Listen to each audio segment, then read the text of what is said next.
ಪೂರ್ತಿ ಗುಂಡಿಚಾ ಮಂದಿರದಲ್ಲಿ ಇಡೀ ವರ್ಷ ಪೂರ್ತಿ ಗುಂಡಿಚಾ ಮಂದಿರದಲ್ಲಿ ಜಗನ್ನಾಥ ಅಲ್ಲಿ ಇರೋಲ್ಲ, ಇಲ್ಲಿ ಶ್ರೀಮಂದಿರದಲ್ಲಿ ಇರ್ತಾನಲ್ವಾ. ಅಂದ್ರೆ ಮಂದಿರದಲ್ಲಿ ಯಾರು ಇಲ್ಲದ ಕಾರಣ ಮಂದಿರವನ್ನ ಸ್ವಚ್ಛಗೊಳಿಸ್ಬೇಕಾಗುತ್ತೆ.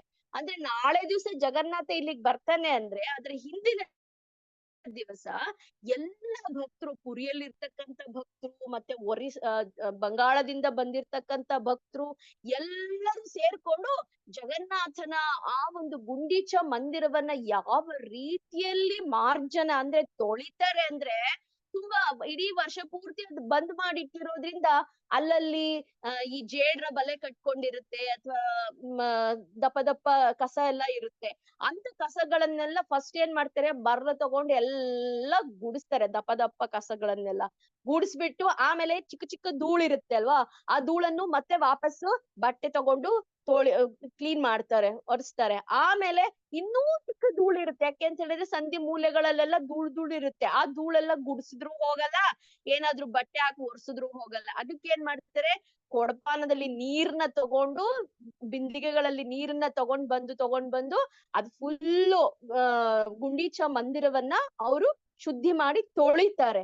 ಸೊ ಇದ್ರ ಹಿಂದೆ ಸಹ ಒಂದು ಭಾವ ಇದೆ ಅಂತ ಆಚಾರ್ಯರು ಹೇಳ್ತಾರೆ. ಚೈತನ್ಯ ಮಹಾಪ್ರಭುಗಳು ಗುಂಡೀಚ ಮಂದಿರದ ಮಾರ್ಜನವನ್ನ ಈ ರೀತಿಯಾಗಿ ಮಾಡ್ತಾರೆ ಅವರ ಭಕ್ತರ ಜೊತೆಯಲ್ಲಿ, ಅವರ ಅನುಯಾಯಿಗಳ ಜೊತೆಯಲ್ಲಿ.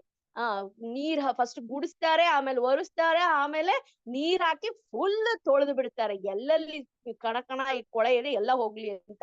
ಅದೇ ರೀತಿಯಲ್ಲಿ ನಮ್ಮ ಹೃದಯದಲ್ಲೂ ಸಹ ಮೊದ್ಲಿಗೆ ತುಂಬಾ ಕಸ ಕೊಳೆ ಎಲ್ಲ ಇದೆ ಅಂತೆ. ಅದನ್ನೆಲ್ಲ ನಾವು ಹರೇ ಕೃಷ್ಣ ಮಹಾಮಂತ್ರನೇ ಅದಕ್ಕೆ ಒಂದೇ ದಾರಿ, ಬೇರೆ ಏನು ಮದ್ದಿಲ್ಲ ಹೃದಯವನ್ನ ಶುದ್ಧಿ ಮಾಡಕ್ಕೆ. ಅದ್ರಿಂದ ನಿಧಾನವಾಗಿ ಮಾಡ್ತಾ ಮಾಡ್ತಾ ಮಾಡ್ತಾ ದಪ್ಪ ದಪ್ಪ ಕೊಳೆ ಎಲ್ಲ ಹೋಗ್ತದಂತೆ. ಆಮೇಲೆ ಇನ್ನು ಸೂಕ್ಷ್ಮವಾಗಿರೋದು ಸಹ ಅದರಿಂದ ಹೋಗುತ್ತಂತೆ. ಆದ್ರೆ ನೀರ್ ಹಾಕಿ ತೊಳೆಯೋದು ಅಂತ ಹೇಳಿದ್ರೆ ಇನ್ನು ಪೂಜಾ, ಪ್ರತಿಷ್ಠಾ, ಲಾಭ ಅಂತಕ್ಕಂತ ಈ ಮೂರು ಪ್ರಮಾದಗಳಿರುತ್ತೆ ನಮ್ಮಲ್ಲಿ. ನನ್ಗೆ ಭಕ್ತಿ ಮಾಡೋದ್ರಿಂದ ನನ್ಗೆ ಏನಾದ್ರೂನು ವಾಹ್ ವಾಹ್ ಅಂತ ಅಂತೇಳಿ ಶಬಾಷ್ಗಿರಿ ಸಿಗ್ಬೋದಾ, ಅಥವಾ ಜನರು ನನ್ನನ್ನ ಚೆನ್ನಾಗಿ ಅಂತ ಹೇಳ್ಬಿಟ್ಟು ಹೇಳ್ಬೋದಾ, ಅಥವಾ ನನಗೆ ಇದರಿಂದ ಏನಾದ್ರೂ ಲಾಭ ಸಿಗ್ಬೋದಾ, ಇನ್ನೊಂದ್ ಸ್ವಲ್ಪ ಜನಬಲ ಸಿಗ್ಬೋದಾ ನನ್ಗೆ, ಪೂಜಾ, ಲಾಭ, ಪ್ರತಿಷ್ಠೆ, ಅದಕ್ಕೋಸ್ಕರ ಸಹ ಕೆಲವೊಬ್ರು ಭಕ್ತಿಯನ್ನ ಮಾಡ್ತಾರಂತೆ. ಸೊ ಯಾವಾಗ ಇಲ್ಲಿಗೆ ಬಂದು ನಾವು ನಿಲ್ತೀವೋ ಈ ಸಂದರ್ಭದಲ್ಲಿ ತೀವ್ರತರವಾಗಿರ್ತಕ್ಕಂಥ ಭಗವಂತನ ನಾಮಸ್ಮರಣೆ ಮತ್ತು ಭಕ್ತರ ಸಂಘ, ವಿನಮ್ರತೆ ಇಂದ ನಾವು ಈ ಒಂದು ನಮ್ಮ ಹೃದಯದಲ್ಲಿರ್ತಕ್ಕಂತಹ ಇನ್ನು ಕಣ್ಣಿಗೆ ಕಾಣದೇ ಇರ್ತಕ್ಕಂತಹ ಕೊಳೆಯನ್ನು ಸಹ ನಾವು ಶುದ್ಧಿ ಮಾಡ್ಕೊಂಡಾಗ ಆಗ ಜಗನ್ನಾಥನ ರಥಯಾತ್ರೆಯಲ್ಲಿ ಬಂದು ಜಗನ್ನಾಥ ನಮ್ಮ ಹೃದಯದಲ್ಲಿ ಅಥವಾ ಗುಂಡಿಚ ಮಂದಿರದಲ್ಲಿ ಅವನು ನೆಲೆಸ್ತಾನೆ ಅನ್ನೋದನ್ನ ಆಚಾರ್ಯರು ಇದರ ಹಿಂದಿರ್ತಕ್ಕಂಥ ಗೂಢ ರಹಸ್ಯವನ್ನ ನಮ್ಗೆ ಹೇಳ್ಕೊಡ್ತಾರೆ. ಸೊ ನಮ್ಮ ಗೌಡಿಯ ವೈಷ್ಣವ ಪರಂಪರೆಗೆ ಜಗನ್ನಾಥ ಪುರಿ ಅಂತಕ್ಕಂಥದ್ದು ಇಟ್ಸ್ ನಾಟ್ ಡಿಫ್ರೆಂಟ್ ಫ್ರಮ್ ವೃಂದಾವನದಿಂದ ಅಭಿನ್ನ ಅಲ್ವೇ ಅಲ್ಲ. ಯಾಕೆ ಅಂತ ಹೇಳಿದ್ರೆ ಅಲ್ಲಿ ಸ್ವತಃ ಚೈತನ್ಯ ಮಹಾಪ್ರಭು 18 ವರ್ಷಗಳ ಕಾಲ ಇರ್ತಾರೆ, ಅನೇಕ ಲೀಲೆಗಳನ್ನ ಮಾಡ್ತಾರೆ. ಚೈತನ್ಯ ಮಹಾಪ್ರಭುಗಳು ಹರಿದಾಸ್ ಠಾಕೂರ್ ಅಂತ ನಾವಿವತ್ತೇನು ನಾಮಾಚಾರ್ಯರು ಅಂತ ಹೇಳ್ತೀವಿ, 3 ಲಕ್ಷ ನಾಮಗಳನ್ನ ಪ್ರತಿನಿತ್ಯ ಹರಿದಾಸ್ ಠಾಕೂರ್ ಅವ್ರು ಏನ್ ಮಾಡ್ತಿದ್ರು, ಅವ್ರು ಇದ್ದದ್ದು ಜಾಗ ಸಹ ಜಗನ್ನಾಥ್ ಪುರಿ. ಇವತ್ತಿಗೂ ಸಹ ನಾವು ಜಗನ್ನಾಥ್ ಪುರಿಗೆ ಹೋದ್ರೆ ಹರಿದಾಸ್ ಠಾಕೂರ್ ಸಮಾಧಿಯನ್ನ ನೋಡ್ಬೋದು. ಸ್ವತಃ ಚೈತನ್ಯ ಮಹಾಪ್ರಭುಗಳು ಹರಿದಾಸ್ ಠಾಕೂರ್ ಅವ್ರು ತೀರ್ಕೊಂಡಾಗ ಅವ್ರಿಗೆ ಸಮಾಧಿಯನ್ನ ಕೊಟ್ಟಿರ್ತಾರೆ, ಮಾಡಿರ್ತಾರೆ. ಸೊ ಅದನ್ನ ನಾವು ನೋಡ್ಬೋದು, ಹರಿದಾಸ್ ಠಾಕೂರ್ ಸಮಾಧಿ ಮಂದಿರ್. ಮತ್ತೆ ಹರಿದಾಸ್ ಠಾಕೂರ್ ಅವ್ರು ಕೂತ್ಕೊಂಡು ಜಪ ಮಾಡಿ ಒಂದು ಬಕುಳ ವೃಕ್ಷ ಇರುತ್ತೆ, ಆ ಬಕುಳ ವೃಕ್ಷವೇ ಹರಿನಾಮದಿಂದ ಮತ್ತು ಹರಿದಾಸ್ ಠಾಕೂರರ ಸಂಘದಿಂದ ಆ ಬಕುಳ ವೃಕ್ಷವೇ ಸಿದ್ಧಿಯನ್ನ ಪಡ್ಕೊಂಡ್ಬಿಡುತ್ತೆ. ಸೊ ಆ ಬಕುಳ ವೃಕ್ಷವನ್ನು ಸಹ ನಾವ್ ಇವತ್ತಿಗೆ ನೋಡ್ಬೋದು. ಚೈತನ್ಯ ಮಹಾಪ್ರಭು ಇದ್ದಿದ್ದ ಗಂಭೀರ ಅಂತಕ್ಕಂತ ಒಂದು ಅದು ಆಕ್ಚುಲಿ ಕಾಶಿ ಮಿಶ್ರ ಅಂತ ರಾಜ ಪುರೋಹಿತರು ಇರ್ತಾರೆ, ಅವರ ಒಂದು ಭವನ ಅದು, ಕಾಶಿ ಮಿಶ್ರ ಭವನ. ಆ ಭವನದಲ್ಲಿ ಚೈತನ್ಯ ಮಹಾಪ್ರಭುಗಳಿಗೆ ಉಳ್ಕೊಳ್ಳಿಕ್ಕೆ ಅಂತ ಹೇಳ್ಬಿಟ್ಟು ಸಾರ್ವಭೌಮ ಭಟ್ಟಾಚಾರ್ಯರು ಮತ್ತು ರಾಜರಾಗಿರ್ತಕ್ಕಂಥ ಪ್ರತಾಪ ರುದ್ರರು ಅವತ್ತಿನ ಕಾಲದಲ್ಲಿ ಪ್ರತಾಪರುದ್ರ ಮಹಾರಾಜರು ಅವರಿಗೆ ಆ ಒಂದು ವ್ಯವಸ್ಥೆಯನ್ನ ಮಾಡ್ಕೊಟ್ಟಿರ್ತಾರೆ ಚೈತನ್ಯ ಮಹಾಪ್ರಭುಗಳು. ರಾಧಾಕಾಂತ ಅಂತಕ್ಕಂತ ಶ್ರೀ ವಿಗ್ರಹಗಳು ಚೈತನ್ಯ ಮಹಾಪ್ರಭುಗಳು ಸೇವಿಸಿರ್ತಕ್ಕಂತ ಸೇವೆ ಮಾಡಿರ್ತಕ್ಕಂತ ರಾಧಾಕಾಂತ ವಿಗ್ರಹ, ಪ್ರತಿನಿತ್ಯ ಚೈತನ್ಯ ಮಹಾಪ್ರಭುಗಳು ದರ್ಶನ ಮಾಡಿರ್ತಕ್ಕಂತ ರಾಧಾಕಾಂತ ವಿಗ್ರಹ ಅದು ಕಾಶಿ ಮಿಶ್ರ ಭವನದಲ್ಲಿ ಗಂಭೀರದಲ್ಲಿ ಇವತ್ತಿಗೂ ಇದೆ. ಅದನ್ನ ದರ್ಶನ ಮಾಡ್ಬೋದು. ಮತ್ತೆ ಚೈತನ್ಯ ಮಹಾಪ್ರಭುಗಳ ಪಂಚತತ್ವದಲ್ಲಿ ಶ್ರೀವಾಸ ಪಂಡಿತರನ್ನ ನಾವು ನೋಡ್ತೀವಿ ಅಲ್ವಾ, ರಾಧಾರಾಣಿ ಶ್ರೀವಾಸ ಪಂಡಿತರನ್ನ ನೋಡ್ತೀವಿ, ಮತ್ತೆ ಗದಾಧರ್ ಪಂಡಿತರನ್ನ ನೋಡ್ತೀವಿ. ರಾಧಾರಾಣಿಯ ಸ್ವರೂಪವೇ ಗದಾಧರ್ ಪಂಡಿತರು. ಸೊ ಗದಾಧರ್ ಪಂಡಿತರು ಸಹ ಜಗನ್ನಾಥ್ಪುರಿಗೆ ಬರ್ತಾರೆ. ಚೈತನ್ಯ ಮಹಾಪ್ರಭುನ ಬಿಟ್ಟು ಯಾರಿಗೂ ಇರೋಕೆ ಆಗೋದೇ ಇಲ್ಲ. ಚೈತನ್ಯ ಮಹಾಪ್ರಭುಗಳ ವಿರಹದಿಂದ ಸಹಿಸ್ಕೊಳ್ಳಿಕ್ಕೆ ಯಾರಿಗೂ ಆಗೋದೇ ಇಲ್ಲ. ಚೈತನ್ಯ ಮಹಾಪ್ರಭು ಯಾವಾಗ ನಿತ್ಯಾನಂದ ಪ್ರಭುಗಳಿಗೆ ನೀನ್ ಬಂಗಾಳಕ್ಕೆ ಹೋಗಿ ಪ್ರಚಾರ ಮಾಡು ಅಂತ ಹೇಳಿದಾಗ್ಲೂ ಸಹ ನಿತ್ಯಾನಂದ ಪ್ರಭುಗಳು ಒಲ್ಲದ ಮನಸ್ಸಿಂದ ಹೋಗ್ತಾರೆ. ಯಾಕೆಂದ್ರೆ ಅದು ಭಗವಂತನ ಆಜ್ಞೆ, ಅದನ್ನ ಮೀರಕ್ಕಾಗಲ್ಲ ಅನ್ನೋದಕ್ಕೆ ಹೋಗ್ತಾರೆ ಹೊರತು ಇನ್ ಯಾರಿಗೂ ಸಹ ಚೈತನ್ಯ ಮಹಾಪ್ರಭುವನ್ನ ಬಿಟ್ಟು ಹೋಗ್ಲಿಕ್ಕೆ ಇಷ್ಟವೇ ಇರೋದಿಲ್ಲ. ಸೊ ಹಾಗೆ ಗದಾಧರ್ ಪಂಡಿತರು ಸೇವೆ ಮಾಡಿರ್ತಕ್ಕಂತಹ ತೋಟ ಗೋಪಿನಾಥ್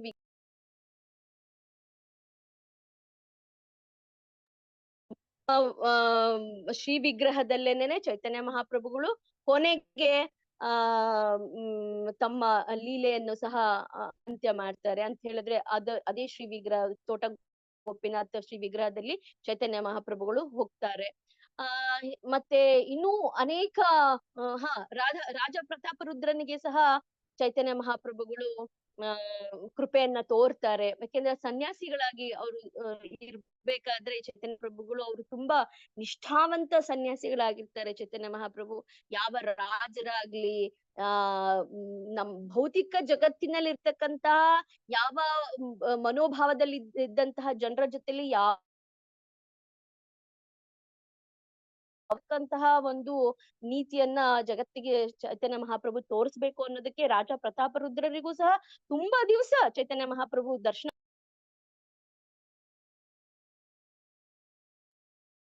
ಎಲ್ಲ ಭಕ್ತರು ಸೇರ್ಬಿಟ್ಟು ರಾಜ ಪ್ರತಾಪರುದ್ರರಿಗೆ ಹೇಳ್ಕೊಡ್ತಾರೆ.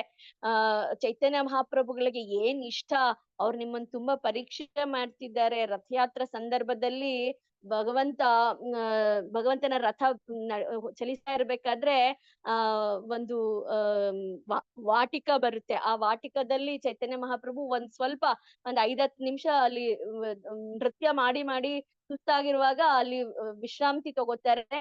ಆವಾಗ ನೀವು ಚೈತನ್ಯ ಮಹಾಪ್ರಭುಗಳನ್ನ ಭೇಟಿ ಮಾಡಿ ಅಂತ ಹೇಳ್ಬಿಟ್ಟು ಅಲ್ಲಿ ಸ್ವರೂಪ್ ದಾಮೋದರ್ ಅವರು ಹೇಳ್ತಾರೆ. ಚೈತನ್ಯ ಮಹಾಪ್ರಭುಗಳ PA ಅವ್ರು ಆಕ್ಚುಲಿ ಸ್ವರೂಪ್ ದಾಮೋದರ್ ಗೋಸ್ವಾಮಿ. ಸೊ ಅವ್ರು ಹೇಳಿದಾಗ ರಾಜ ಪ್ರತಾಪರುದ್ರ ಭಗವಂತ ಚೈತನ್ಯ ಮಹಾಪ್ರಭುಗಳಲ್ಲಿ ಕೂತ್ಕೊಂಡಿರ್ಬೇಕಾದ್ರೆ ಮೆಲ್ಲ ಹಿಂದಿಂದ ನಿಧಾನವಾಗಿ ಬಂದು ನಮಸ್ಕಾರ ಮಾಡಿ ಅವರಿಗೆ ತೊಂದರೆ ಆಗದ ರೀತಿಯಲ್ಲಿ ಗೋಪಿ ಗೀತೆಯನ್ನ ರಾಜ ಪ್ರತಾಪರುದ್ರ ಹೇಳ್ತಾರೆ.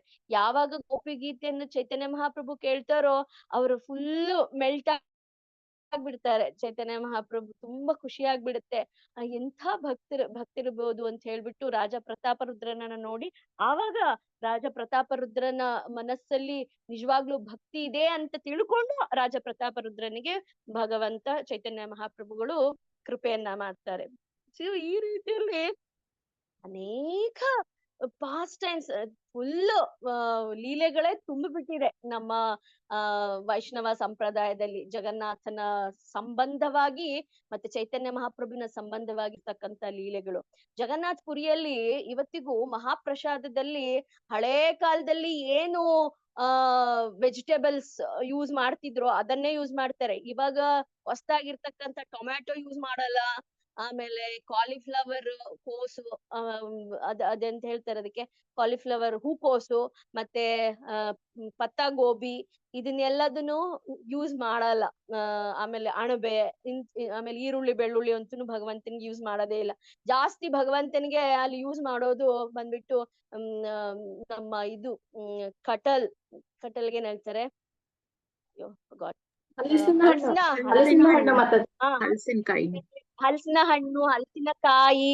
ಹಲಸಿನ ಹಣ್ಣು, ಹಲಸಿನಕಾಯಿ, ಬಾಳೆಕಾಯಿ, ಆಮೇಲೆ ಸಿಹಿ ಕುಂಬಳಕಾಯಿ, ಆಮೇಲೆ ಸೊಪ್ಪುಗಳು, ಆಮೇಲೆ ತುಂಬಾ ಪ್ರಕಾರದ ದಾಲ್ಗಳು, ಮತ್ತೆ ಹೆಸರು ಕಾಳು, ಹೆಸರು ಬೇಳೆ, ಅನೇಕ ವಿಧವಾಗಿರ್ತಕ್ಕಂಥ ಬೇರೆ ಬೇರೆ ಕಾಳುಗಳನ್ನ ಉಪಯೋಗಿಸಿ ಅವರು ಭಗವಂತನಿಗೆ ವಿಶೇಷವಾಗಿರ್ತಕ್ಕಂಥ ಅನ್ನವನ್ನ ಮಾಡ್ತಾರೆ. ಅದಕ್ಕೆ ಬರೀ ತುಪ್ಪವನ್ನೇ ಸುರಿದ್ಬಿಟ್ಟಿರ್ತಾರೆ. ಕೊನೆಗೆ ಭಗವಂತನಿಗೆ ಅಂತ ಹೇಳ್ಬಿಟ್ಟು ಸ್ವೀಟ್ಸ್ ಅಂತ ಹೇಳಿದ್ರೆ ಬೃಂದಾವನದಲ್ಲಿ ಏನೇನು ಸ್ವೀಟ್ ಮಾಡ್ತಿದ್ರಲ್ಲ, ರಸಗುಲ್ಲ, ಆಮೇಲೆ ಖೀರ್ ಮೋಹನ್, ಪಾಯಸ, ಆಮೇಲೆ ಪಕೋಡಿ, ಪೂರಿ, ಪ್ರತಿಯೊಂದನ್ನು ಮಾಡ್ತಾರೆ. ನಾವೆಲ್ಲ ಇವಾಗ ಕೇಳ್ತೀವಿ, ಎಂತ ಇದಪ್ಪ, ನವಣೆ, ಸಜ್ಜೆ ಅದೆಲ್ಲ ನಾವ್ ಇವಾಗ ಕೇಳ್ತೀವಿ ಅಲ್ವಾ? ಅಂದ್ರೆ ಬಟ್ ಈ ಸ್ಮಾಲ್ ಗ್ರೇನ್ಸ್, ಏನಂತ ಹೇಳ್ತೀವಿ, ಅರ್ಕ, ಸಾವೆ ಅಂತೆಲ್ಲ ಹೇಳ್ತೀವಲ್ವಾ, ಅದನ್ನೆಲ್ಲ ಉಪಯೋಗಿಸ್ಕೊಂಡು ಅವತ್ತಿನ ಕಾಲದಲ್ಲೇನೆ ಜಗನ್ನಾಥನಿಗೆ ಅನೇಕ ವಿಧವಾದ ಖಾದ್ಯಗಳನ್ನ ಅವರು ಮಾಡ್ತಾ ಇದ್ರು. ಮಾಡ್ತಾ ಇದ್ರು. ಅದನ್ನೇ ಇವತ್ತಿಗೂ ಪಾರಂಪರಿಕವಾಗಿ ಅದನ್ನೇ ಮಾಡ್ಕೊಂಡ್ ಬರ್ತಾರೆ. ಮತ್ತೆ ಜಗನ್ನಾಥನ ಕಿಚನ್ ಅಲ್ಲಿ ಎಷ್ಟೇ ನಾವು ಭೌತಿಕವಾಗಿ ಮಾಡರ್ನ್ ಯುಗದಲ್ಲಿ ಇದೀವಪ್ಪ ಅಂತ ಹೇಳಿ ಮುಂದುವರೆದ್ರು ಸಹ ಇವತ್ತಿಗೂ ಭಗವಂತನ ಜಗನ್ನಾಥನ ಒಂದು ಕುಕಿಂಗ್ ಅಲ್ಲಿ ಯೂಸ್ ಆಗೋದ್ ಬಂದ್ಬಿಟ್ಟು ಕಟ್ಟಿಗೆಯಿಂದನೇನೆ ಅಲ್ಲಿ ಒಲೆ ಉರಿಯೋದು. ಆ ಕಟ್ಟಿಗೆ ಒಲೆ ಉರ್ಸಿನೇನೆ ಭಗವಂತನಿಗೆ ಅಲ್ಲಿ ಅಡಿಗೆ ಮಾಡೋದು. ಅದು ಸಹ ಪ್ರತಿ ಅಡಿಗೆಗೂ ಹೊಸ ಮಡಿಕೆಯನ್ನು ಉಪಯೋಗಿಸ್ತಾರೆ. ಅದಕ್ಕೆ ಮಡಕೆ ಬಂದ್ಬಿಟ್ಟು ತುಂಬಾ ತೆಳು ಇರುತ್ತೆ ಅಲ್ಲಿ ಜಗನ್ನಾಥಪುರಿಯಲ್ಲಿ. ಯಾಕೆಂದ್ರೆ ಒಂದು ಮಡಕೆಯನ್ನ 7 ಮಡಕೆಯನ್ನ ಪೇರಿಸ್ತಾರೆ. ಅವ್ರೇನು ನಮ್ಮಂಗೆ ಹುರಿಯೋದು, ಕರಿಯೋದು, ಒಗ್ಗರಣೆ ಹಾಕೋದು ಅದೆಲ್ಲ ಮಾಡಲ್ಲ. ಈಗ ನಾವು ದಾಲ್ ಮಾಡ್ಬೇಕು ಅಂತ ಹೇಳಿದ್ರೆ ನಾವು ದಾಲ್ ಬೇಯಿಸ್ತೀವಿ, ಆಮೇಲೆ ಮೇಲಿಂದ ಒಗ್ಗರಣೆ ಕೊಡ್ತೀವಲ್ವಾ, ಅವ್ರು ಹಂಗೆಲ್ಲ ಮಾಡಲ್ಲ.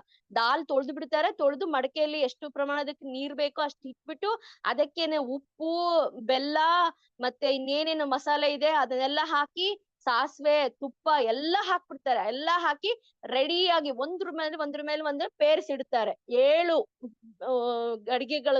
ಗಡಿಗೆಗಳನ್ನ ಹೇಗೆ ಪೇರಿಸ್ತೀವ ಆ ತರ 7 ಗಡಿಗೆಗಳನ್ನ ಅವ್ರು ಪೇರಿಸ್ತಾರೆ. ಅದ್ರಲ್ಲೆಲ್ಲ ಅಕ್ಕಿ ಇದ್ರೆ ಅಕ್ಕಿಗ್ ಬೇಕಾಗಿರೋ ಅನ್ನ, ಅನ್ನಕ್ ಬೇಕಾಗಿರೋ ನೀರು ಎಷ್ಟು ಅದೆಲ್ಲದನ್ನು ರೆಡಿ ಮಾಡಿ ಇಟ್ಬಿಟ್ಟು ಆ ಒಲೆ ಉರಿತಾ ಇರೋ ಒಲೆಗಳ ಮೇಲೆ ಅವುಗಳನ್ನ ಪೇರ್ಸಿಡ್ತಾರೆ. ಪೇರ್ಸಿಟ್ಟು ಅಲ್ಲಿರ್ತಕ್ಕಂತ ಪಾಂಡಗಳು ಹೇಳೋದು, ಅದನ್ನ ಅಡಿಗೆ ಮಾಡೋರು ಇಟ್ಟು ಎಲ್ಲರೂ ಹೊರಗಡೆ ಬರ್ತಾರಂತೆ. ಹೊರಗಡೆ ಬಂದು ಸುಮ್ನೆ ಕೂತ್ಕೋತಾರೆ, ಭಗವಾನ ಚರ್ಚೆ ಮಾಡ್ಕೊಂಡು, ಅಥವಾ ಕೊನೆಗೆ ಇಷ್ಟು ಸಮಯ ಅಂತ ಇರುತ್ತೆ. ಇಷ್ಟು ಸಮಯ ಅಂತಿದ್ರೆ ಆ ಸಮಯ ಆದ ನಂತರ ಅವರು ಆ ಒಂದು ಅಡ್ಗೆ ಕೋಣೆಗೆ, ಪಾಕಶಾಲೆಗೆ ಹೋಗಿ ನೋಡಿದ್ರೆ ಮೇಲೆ ಇರ್ತಕ್ಕಂತಹ ಗಡಿಗೆ ಫಸ್ಟು ಬೆಂದ್ಕೊಂಡಿರುತ್ತೆ, ಆಮೇಲೆ ಅದ್ರ ಕೆಳಗಡೆ ಇರೋದ್ ಬೆಂದಿರುತ್ತೆ. ಸೊ ಇದನ್ನ ಪಾಂಡಗಳ ಇನ್ನು ತಗೊಂಡ್ ಭಗವಂತನ ಹತ್ರಕ್ಕೆ ತಗೊಂಡ್ ಹೋಗಿ ಅದನ್ನ ನೈವೇದ್ಯ ಮಾಡ್ಲಿಕ್ಕೆ ಅಂತೇಳಿ ಸಜ್ಜು ಮಾಡಿ ಅಣಿ ಮಾಡಿ ತಗೊಂಡ್ ಹೋಗೋರು ಅವ್ರು ಬೇರೆ ಇರ್ತಾರೆ. ಸೊ ಅವ್ರು ಮುಖಕ್ಕೆ ಮೂಗಿಗೆ ಬಟ್ಟೆ ಕಟ್ಕೊಂಡು ಒಂದು ಚೂರು ಬೆವರಿನ ಹನಿ, ಕೂದಲು ಏನು ಬೀಳ್ಬಾರ್ದು, ಹೊರಗಿನವರದ್ದು ಯಾರದ್ದು ದೃಷ್ಟಿ ತಾಗ್ಬಾರ್ದು ಆ ಆ ಒಂದು ಭೋಗಕ್ಕೆ, ಮತ್ತು ಆ ಭೋಗದ ಪರಿಮಳ ಸಹ ಯಾರಿಗೂ ಬರಬಾರದು. ಸೊ ಆ ರೀತಿಯಲ್ಲಿ ಅದನ್ನು ಸಂಪೂರ್ಣ ಕವರ್ ಮಾಡ್ಕೊಂಡು ಅದನ್ನ ಅವರು ತಗೊಂಡ್ ಹೋಗ್ತಾರೆ. ಸೊ ಇದು ಹೇಗೆ ಸಾಧ್ಯ ಅಂತ ಕೇಳಿದ್ರೆ ಅವ್ರು ಹೇಳ್ತಾರೆ, ಅಯ್ಯೋ ನಾವು ಬರೀ ಇನ್ಸ್ಟ್ರೂಮೆಂಟ್ಸ್ ಅಷ್ಟೇ, ನಾವು ಬರೀ ಆ ಒಂದು ಯಂತ್ರದ ತರ ಅದನ್ನೆಲ್ಲ ರೆಡಿ ಮಾಡಿ ಇಡ್ತೀವಿ, ಇದು ಎಷ್ಟೆಷ್ಟು ಪ್ರಮಾಣ ಅಂತ ಹೇಳಿ ಅಷ್ಟೇ. ನಿಜವಾಗ್ಲೂ ಅಡಿಗೆ ಮಾಡೋದ್ ಬಂದು ಸ್ವತಃ ಶ್ರೀಮತಿ ಲಕ್ಷ್ಮೀ ದೇವಿ ಇಲ್ಲಿ ಜಗನ್ನಾಥನ ಕಿಚನ್ ನಲ್ಲಿ ಆಕೆನೆ ಅಡಿಗೆ ಮಾಡ್ತಾಳೆ. ನಾವು ಸುಮ್ಮನೆ ತಗೊಂಡೋಗಿ ಅಲ್ಲಿ ಕೊಡ್ತೀವಿ. ಇದುವರೆಗೂನು ಜಗನ್ನಾಥಪುರಿಯಲ್ಲಿ ಮಹಾಪ್ರಸಾದ ತಗೊಂಡಿರೋರು ಯಾವತ್ತೂ ಜಗನ್ನಾಥಪುರಿಯ ಮಹಾಪ್ರಸಾದ ಸೀದೋಗಿದೆ ಅಥವಾ ನೀರ್ ಕಡಿಮೆ ಆಗಿದ್ರೆ ಗಟ್ಟಿ ಆಗಿದೆ ಅನ್ನ ಆ ತರ ಏನಿಲ್ಲ, ಎಲ್ಲ ಪರ್ಫೆಕ್ಟ್ ಕುಕಿಂಗ್ ಆಗಿರುತ್ತೆ. ಸೊ ಇದೆಲ್ಲ ಹೇಗ್ ಸಾಧ್ಯ? ಸ್ವತಃ ಶ್ರೀಮತಿ ಲಕ್ಷ್ಮೀ ದೇವಿ ಆಕೆಯ ಪತಿ ಜಗನ್ನಾಥನಿಗೋಸ್ಕರ ಪ್ರತಿನಿತ್ಯ ಅಲ್ಲಿ ಲಕ್ಷ್ಮೀ ಭವನದಲ್ಲಿ ಆಕೆ ಅಡ್ಗೆ ಮಾಡ್ತಾಳೆ ಅಂತ ಹೇಳ್ಬಿಟ್ಟು ಇದು ಪ್ರತೀತಿ ಮಾತ್ರ ಅಲ್ಲ, ಅದು ಹಾಗೆ ನಡೀತಾ ಇರೋದು ಸಹ. ಆಯ್ತಾ? ಸೊ ಇದನ್ನು ಜಗನ್ನಾಥಪುರಿಯ ಮಹಾಪ್ರಸಾದದ ಲೀಲೆಯನ್ನ ನಾವು ಕಳೆದ ವಾರ ಹೇಳ್ತಾ ಇದ್ವಿ. ಅಷ್ಟೊತ್ತಿಗೆ ಕ್ಷಮಾಕಾಂತ ಹೇಳಿದ್ರು, ಮಾತಾಜಿ ಅದನ್ನ ಬರೋ ವಾರ ಹೇಳಿ ಪ್ಲೀಸ್ ಅಂತ ಹೇಳಿ. ಸೊ ಅದಕ್ಕೆ ಕ್ಷಮಾಕಾಂತ ಮಾತಾಜಿ ಅವರ ಕೋರಿಕೆಯ ಮೇರೆಗೆ ಇದೊಂದು ಪಾಸ್ಟ್ ಟೈಮ್ ಅನ್ನ ಹೇಳ್ಬಿಡ್ತೀನಿ. ಯಾಕೆಂತ ಹೇಳಿದ್ರೆ ಭಕ್ತರ ಆಸೆಯನ್ನ ಈಡೇರ್ಸಿದ್ರೆ ಭಗವಂತ ಬೇಗ ತೃಪ್ತನಾಗ್ತಾನಂತೆ. So Kshamakanta she is a very good devotee. So I will try to explain mataji. ಅವಾಗ ಒಂದ್ಸಲ ಏನಾಗುತ್ತೆ, ವೈಕುಂಠದಲ್ಲಿ ವೈಕುಂಠಕ್ಕೆ ನಾರದ್ರು ಬರ್ತಾರೆ. ನಾರದ್ರು ಬಂದಾಗ ಪ್ರತಿನಿತ್ಯ ಅಲ್ಲಿ ವೈಕುಂಠದಲ್ಲಿ ಲಕ್ಷ್ಮೀ ದೇವಿ ತಾನು ಶುದ್ಧವಾಗಿರೋ ಪಾಕಗಳನ್ನ ಮಾಡಿ ಭಗವಂತನಿಗೆ, ನಾರಾಯಣನಿಗೆ ಆಕೆ ಅರ್ಪಿಸ್ತಾ ಇರ್ತಾಳೆ. ಭಗವಂತ ಅದನ್ನ ಉಂಡು ತೃಪ್ತನಾಗಿರ್ತಾನೆ. ಒಂದು ದಿವ್ಸ ಅಲ್ಲಿಗೆ ಬಂದ ನಾರದ್ರು ಹೇಳ್ತಾರೆ, ಅಮ್ಮ ನನ್ಗೆ ಸ್ವಲ್ಪ ಭಗವಂತ ಊಟ ಮಾಡಿ ಆದ್ಮೇಲೆ ಉಳಿದಿರೋ ಪ್ರಸಾದ ಕೊಡಮ್ಮ ಅಂತ ಕೇಳ್ತಾರೆ ನಾರದ್ರು. ಅದಕ್ಕೆ ಲಕ್ಷ್ಮೀ ದೇವಿ ಹೇಳ್ತಾರೆ, ಅಯ್ಯೋ ನಾರದ, ನಾನ್ ಕೊಡಲ್ಲಪ್ಪ, ಮೊನ್ನೆನಷ್ಟೇ ನಮ್ ಮನೆಯವ್ರು ಬೈದಿದ್ದಾರೆ, ಯಾರಾರ ಕೇಳಿದ್ರು ಕೊಡ್ಬೇಡ, ನನ್ ಪ್ರಸಾದ ಯಾರಿಗೂ ಕೊಡ್ಬೇಡ, ನೀನಿಗ್ ತಗೊಳ್ಬೇಕಾ ಅಷ್ಟೇ ತಗೋ, ನಾನು ಊಟ ಮಾಡಿದನ್ ಉಳಿದಿದ್ದನ್ ಬೆಳೆದಿನ್ ಯಾರಿಗೂ ಕೊಡ್ಬೇಡ ಅಂತ ಬೈದಿದ್ದಾರೆ, ನಾನ್ ಕೊಡಲ್ಲಪ್ಪ ಅಂತ ಹೇಳ್ತಾಳೆ ಲಕ್ಷ್ಮೀ ದೇವಿ. ಪ್ರತಿ ದಿವ್ಸ ಹಂಗ್ ಹೇಳ್ದಾದ್ಮೇಲೆ ಮರು ದಿವ್ಸ ಬರ್ತಾರೆ ನಾರದ್ರು. ಪ್ಲೀಸ್ ಸ್ವಲ್ಪನಾರ ಕೊಡಮ್ಮ, ಸ್ವಲ್ಪನಾರ ಕೊಡಮ್ಮ. ಲಕ್ಷ್ಮೀ ದೇವಿ ಆಯ್ತು ಇನ್ನೊಂದ್ 2 ದಿವ್ಸ ಬಿಟ್ಕೊಂಬಾ ನೋಡೋಣ ಅಂತ ಹೇಳ್ತಾಳೆ. ಸೊ ನಾರದ್ರು 2 ದಿವ್ಸ ಬಿಟ್ಕೊಂಡ್ ಹೋಗ್ತಾರೆ. ಅಮ್ಮ ಇವತ್ತೇನಾದ್ರೂನು ಉಳಿಸಿದಾರ ಭಗವಂತ, ಕೊಡಮ್ಮ ಅಂತ ಕೇಳ್ತಾಳೆ. ಅದಕ್ಕೆ ಭಗವಂತನ ಹತ್ರ ಲಕ್ಷ್ಮೀ ದೇವಿ ಹೇಳ್ತಾಳೆ ಒಂದ್ ದಿವ್ಸ, ನಾರದ ಬಂದ್ಬಿಟ್ಟು ನನ್ನನ್ನು ಕೇಳ್ತಾನೆ ನಿಮ್ ಮಹಾಪ್ರಸಾದ ಕೊಡ್ಬೇಕು ಅಂತ, ನಾನ್ ಏನ್ ಮಾಡೋದು, ಅವ್ನಿಗ್ ಬರ ನಾನ್ ಮಾತ್ ಕೊಟ್ಬಿಟ್ಟಿದೀನಿ, ಆಯ್ತಪ್ಪ ನೀನ್ ಏನ್ ಕೇಳ್ತಿ ಕೊಡ್ತೀನಿ ಅಂತ ಹೇಳಿ, ಈಗ ನಾನ್ ಏನ್ ಮಾಡೋದು, ನೀವು ನೋಡಿದ್ರೆ ಪ್ರಸಾದ ಕೊಡ್ಬೇಡ ಅಂತ ಹೇಳಿದಿರಿ, ನಾನ್ ಹೆಂಗ್ ಅವ್ನಿಗ್ ನಿಮ್ ಪ್ರಸಾದ ಕೊಡಕ್ಕಾಗತ್ತೆ ಅಂತ ಲಕ್ಷ್ಮೀ ದೇವಿ ಕೇಳ್ತಾಳೆ. ಅದಕ್ಕೆ ಭಗವಂತ ಹೇಳ್ತಾನೆ, ನೋಡೆ ನಾನ್ ಊಟ ಮಾಡ್ತೀನಲ್ಲ, ಊಟ ಮಾಡಿ ಆಚೆ ಕಡೆ ಎಲ್ಲಾರ ನೋಡ್ತಾ ಇರ್ಬೇಕ ಹೋಗು, ತಟ್ಟೆ ತಗೊಂಡ್ ಹೋಗಿ ಆಮೇಲೆ ಅದ್ರಲ್ಲಿ ಇದ್ದಿದ್ದನ್ನ ನೀನು ಬೇಕಾದ್ರೆ ನಾರದ್ರಿಂದ ಕೊಡು, ನನ್ ಕಣ್ಣಿಗ್ ನನ್ ದೃಷ್ಟಿಗ್ ಬೀಳಬಾರ್ದು ಅಂತ ಭಗವಂತ ಹೇಳ್ತಾನೆ. ಸರಿ ಅಂತ ಹೇಳ್ಬಿಟ್ಟು ಲಕ್ಷ್ಮೀ ದೇವಿ ಮರು ದಿವಸ ಭಗವಂತ ಊಟ ಮಾಡ್ತಾ ಇರ್ಬೇಕಾದ್ರೆ ಭಗವಂತ ಏನೋ ಕಾರಣಕ್ಕೆ ಒಂಚೂರು ಆ ಕಡೆ ತಿರುಗ್ತಾನೆ, ನಿಧಾನವಾಗಿ ತಟ್ಟೆ ತೆಗಿತಾಳೆ. ತಟ್ಟೆ ತೆಗ್ದು ಸದ್ದು ಮಾಡ್ಲಿಲ್ದಂಗೆ ತಗೊಂಡೋಗಿ ಆ ಬಂಗಾರದ ತಟ್ಟೆಯಲ್ಲಿ ಉಳಿದಿರ್ತಕ್ಕಂತ ಆಹಾರವನ್ನ, ಅದನ್ನ ಪ್ರಸಾದವನ್ನ ಬೇರೆ ಇದಕ್ಕೆ ಟ್ರಾನ್ಸ್ಫರ್ ಮಾಡಿ ಇದನ್ನ ತೊಳ್ದಿರ್ತಾಳೆ. ಅಷ್ಟೊತ್ತಿಗೆ ನಾರದ ಬರ್ತಾರೆ. ಅಮ್ಮ ಅಮ್ಮ ಪ್ರಸಾದ ಕೊಡಮ್ಮ ಅಂತ ಹೇಳಿ. ತಗೋ ಇವತ್ ಸ್ವಲ್ಪ ಉಳಿದಿದೆ, ಭಗವಂತನ ಹತ್ರ ಕಷ್ಟಪಟ್ಟು ಕೇಳಿ ಇಸ್ಕೊಡ್ತಾ ಇದ್ದೀನಿ ನಿನಗೆ ಅಂತ ಹೇಳಿ ಲಕ್ಷ್ಮೀ ದೇವಿ ಸ್ವಲ್ಪ ಪ್ರಸಾದವನ್ನ ನಾರದ್ರಿಗೆ ಕೊಡ್ತಾರೆ. ನಾರದ್ರು ಅದನ್ನ ಸೇವಿಸಿದ ತಕ್ಷಣ ಅವ್ರಿಗೆ ಎಷ್ಟು ಆನಂದ ಆಗುತ್ತೆ ಅಂತ ಹೇಳಿದ್ರೆ, ಇಡೀ ಬ್ರಹ್ಮಾಂಡದಲ್ಲೇ ನೆಗಿಯಕ್ ಶುರು ಮಾಡ್ಬಿಡ್ತಾರೆ. ಆ ನಾರಾಯಣ ನಾರಾಯಣ ಅಂತ ಮೊದ್ಲೇ ಅವ್ರು ಕೀರ್ತನೆ ಮಾಡ್ತಿರ್ತಾರೆ. ಈ ಒಂದು ಮಹಾಪ್ರಸಾದದ ಮಹಿಮೆಯಿಂದ ಎಷ್ಟು ಉಲ್ಲಾಸಿತರಾಗ್ತಾರೆ ಅಂತ ಹೇಳಿದ್ರೆ, ಒಳ್ಳೆ ಜಂಪ್ ಮಾಡಕ್ ಶುರು ಮಾಡ್ಬಿಡ್ತಾರೆ. ಕೆಲವು ಸತಿ ನೋಡಿರ್ಬೋದು, ನಮ್ಮ ಇಸ್ಕಾನಲ್ಲಿ ಭಕ್ತರಿಗೆ ಒಂದೇ ಸತಿ ಜೋಶ್ ಬಂದ್ಬಿಡುತ್ತೆ, ಎಲ್ಲಿಂದ ಬಂದ್ಬಿಡುತ್ತೋ ಅನ್ನೋ ಮೇಲೆ ಮೇಲೆ ನೆಗೆದು ಬಿಡ್ತಾರೆ. ಅಕ್ಕಪಕ್ಕದಲ್ಲಿ ಯಾರು ಇದಾರೋ ಬಿಡ್ತಾರೋ ಗೊತ್ತಿಲ್ಲ, ತಿರುಗೋದ್ರಲ್ಲಿ ಎಲ್ಲಾರ್ಗೂ ಹೊಡೆದೇ ಬಿಡ್ತಾರೆ. ಸೊ ಆತರ ಮಾಡಲ್ಲ. ಬಟ್ ನಾರದ್ರು ಫುಲ್ ಜೋಶ್ ಅಲ್ಲಿ ಮೇಲೆ ಕೆಳಗೆ ನೆಗಿತಾ ಇದ್ದಾರೆ, ಭಗವಂತನ ನಾಮಸ್ಮರಣೆ ಮಾಡ್ತಾ ಎಷ್ಟು ನೃತ್ಯ ಮಾಡ್ತಾ ಇದ್ದಾರೆ. ನಾರದ ಮುನಿ ಬಾಜಾಯ್ ವೀಣಾ ಅಂತ ಹೇಳ್ಬಿಟ್ಟು ಒಂದು ರಾಧಿಕಾ ರಮಣ ನಾಮೆ ಅಂತ ಅವ್ರು ಕೀರ್ತನ್ ಮಾಡ್ತಾರಲ್ವ ಯಾವಾಗ್ಲೂ. ಸೊ ಹಾಗೆ ಭಗವಂತನ ಒಂದು ಮಹಾಪ್ರಸಾದದಿಂದ ಅತ್ಯಂತ ಉಲ್ಲಾಸಿತರಾಗ್ಬಿಡ್ತಾರೆ. ಹಾಗೆ ಕೀರ್ತನೆ ಮಾಡ್ಕೊಂಡು ಕೈಲಾಸ ಸಿಕ್ತಾ ಅಂದ್ರೆ ಶಿವನ್ ದರ್ಶನ ಮಾಡ್ಕೊಂಡು ಹೋಗೋಣ ಅಂತ ಹಂಗೆ ಬರ್ತಾರೆ. ದರ್ಶನ ಮಾಡಕ್ ಹೋಗೋಣ ಅಂತ ಬಂದ್ರೆ ಇನ್ನು ಜೋರ್ ಕೀರ್ತನ ನಡೀತಾನೆ ಇದೆ ನಾರದ್ರಿಂದ.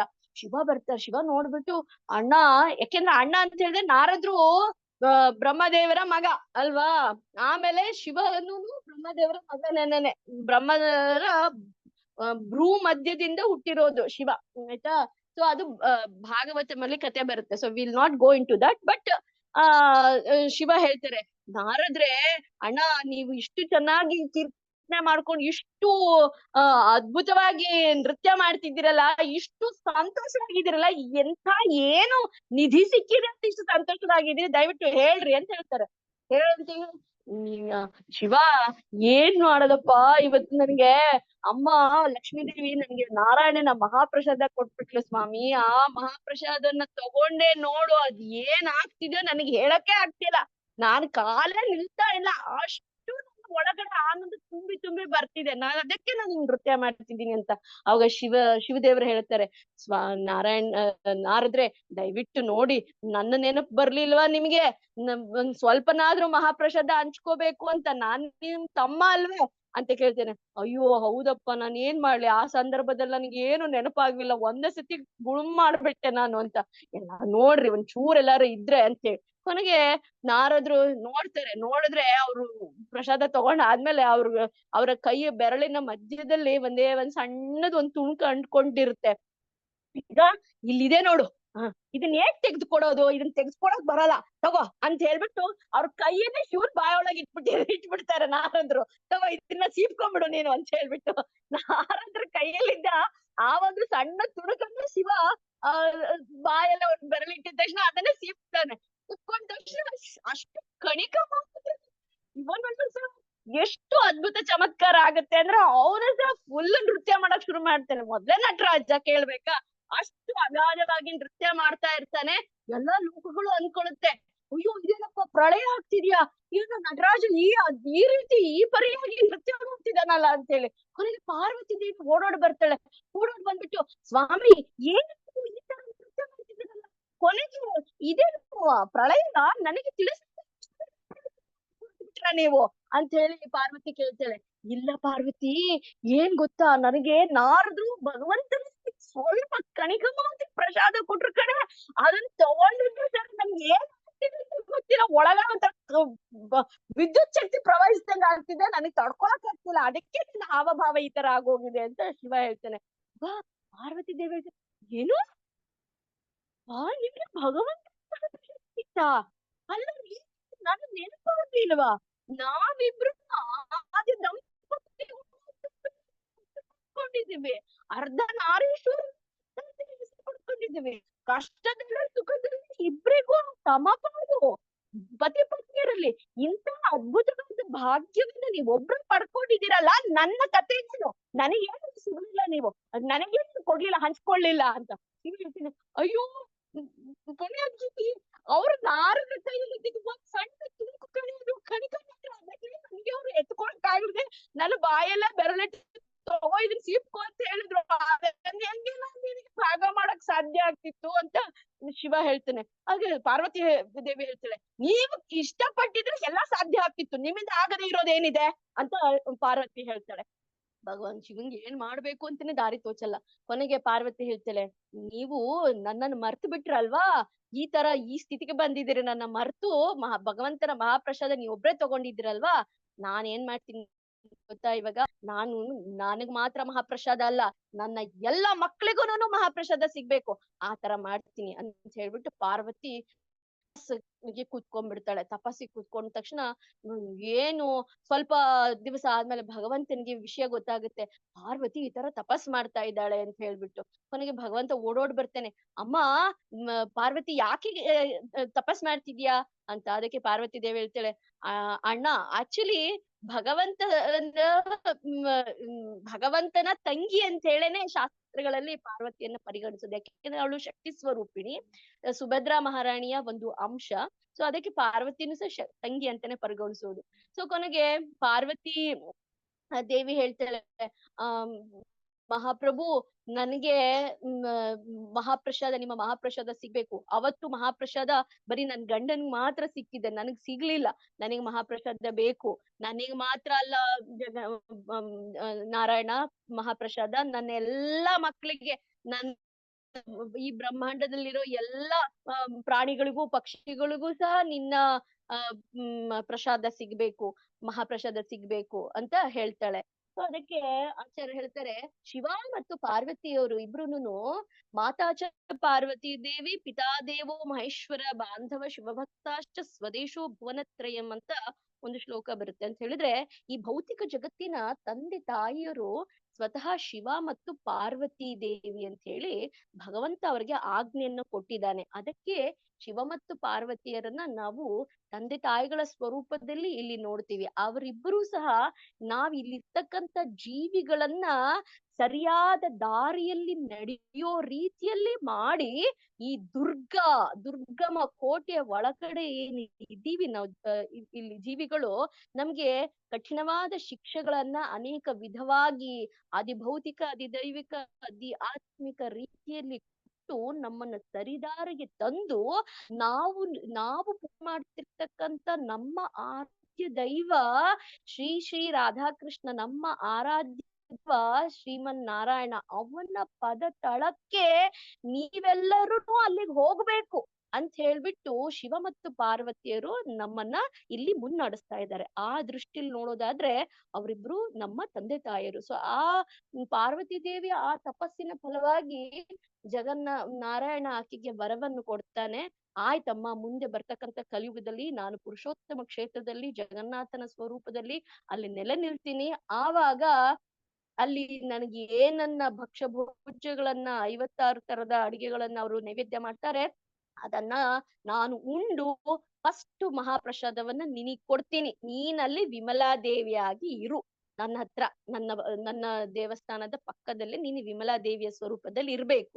ನನ್ನ ಮಹಾಪ್ರಸಾದ ಫಸ್ಟ್ ನಿನ್ನಲ್ಲಿ ಬರುತ್ತೆ, ನೀನ್ ಅದನ್ನ ಊಟ ಮಾಡಿ ಆಮೇಲೆ ನಿನ್ ಮಕ್ಳಿಗೆ ಕೊಡ್ತೀಯೋ ಏನ್ ಮಾಡ್ತೀಯೋ ನಿನಗ್ ಬಿಟ್ಟಿರುತ್ತಾಯಿ ಅಂತ ಭಗವಂತ ಆಕೆಗೆ ವರ ಕೊಡ್ತಾನೆ. ಅದೇ ರೀತಿಯಲ್ಲಿ ಇವತ್ತಿಗೂ ಸಹ ಜಗನ್ನಾಥಪುರಿಯಲ್ಲಿ ಈ ಒಂದು 56 ತರದ ಅಡಿಗೆಗಳನ್ನ ದಿವಸದ 6 ಸಮಯಗಳಲ್ಲಿ, ಬೇರೆ ಬೇರೆ ಸಮಯಗಳಲ್ಲಿ 56 ತರದ ಅಡಿಗೆಗಳು, ಪ್ರತಿನಿತ್ಯ 56 ತರದ ಅಡಿಗೆ ದಿವಸದ 6 ವಿಭಿನ್ನ ಸಮಯದಲ್ಲಿ ಭಗವಂತಿಗೆ ನೈವೇದ್ಯ ಮಾಡ್ತಾರೆ.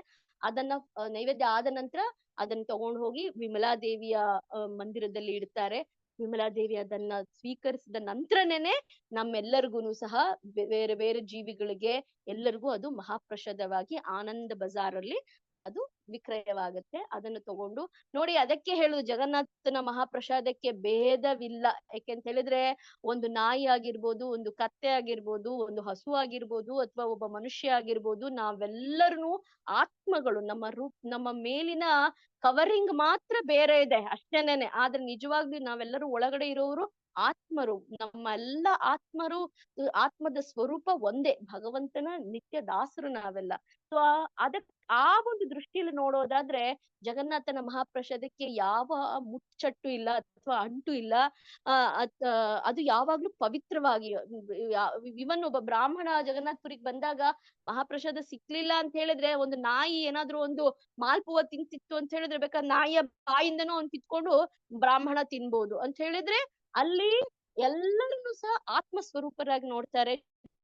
ಪುರಿಯನ್ನ ದೇವತೆಗಳು ಮೇಲಿಂದ ವೀಕ್ಷಿಸಿದಾಗ ಜಗನ್ನಾಥಪುರಿಯಲ್ಲಿರ್ತಕ್ಕಂಥ ಪ್ರತಿಯೊಂದು ಪ್ರಾಣಿಗಳು ಸಹ ಚತುರ್ಭುಜ ರೂಪದಲ್ಲೇ ಕಾಣಿಸ್ಕೊಳ್ಳುತ್ತಂತೆ ಅಂತ ಹೇಳಿದ್ರೆ, ಎಲ್ಲರೂನು ವಿಷ್ಣು ದೂತರ ಹಾಗೆ ಕಾಣಿಸ್ತಾರಂತೆ ದೇವತೆಗಳಿಗೆ ಮೇಲ್ಗಡೆ ಅಂತ ಹೇಳಿದ್ರೆ. ಜಗನ್ನಾಥಪುರಿಯಲ್ಲಿ ಇರ್ತಕ್ಕಂಥ ಒಂದು ಪ್ರಾಣಿ ಸಹ ಭಗವಂತನ ವಿಷ್ಣು ದೂತರ ಹಾಗೆ ಚತುರ್ಭುಜಗಳನ್ನ ಇಟ್ಕೊಂಡಿದೆ ಅಂತ ಅರ್ಥ.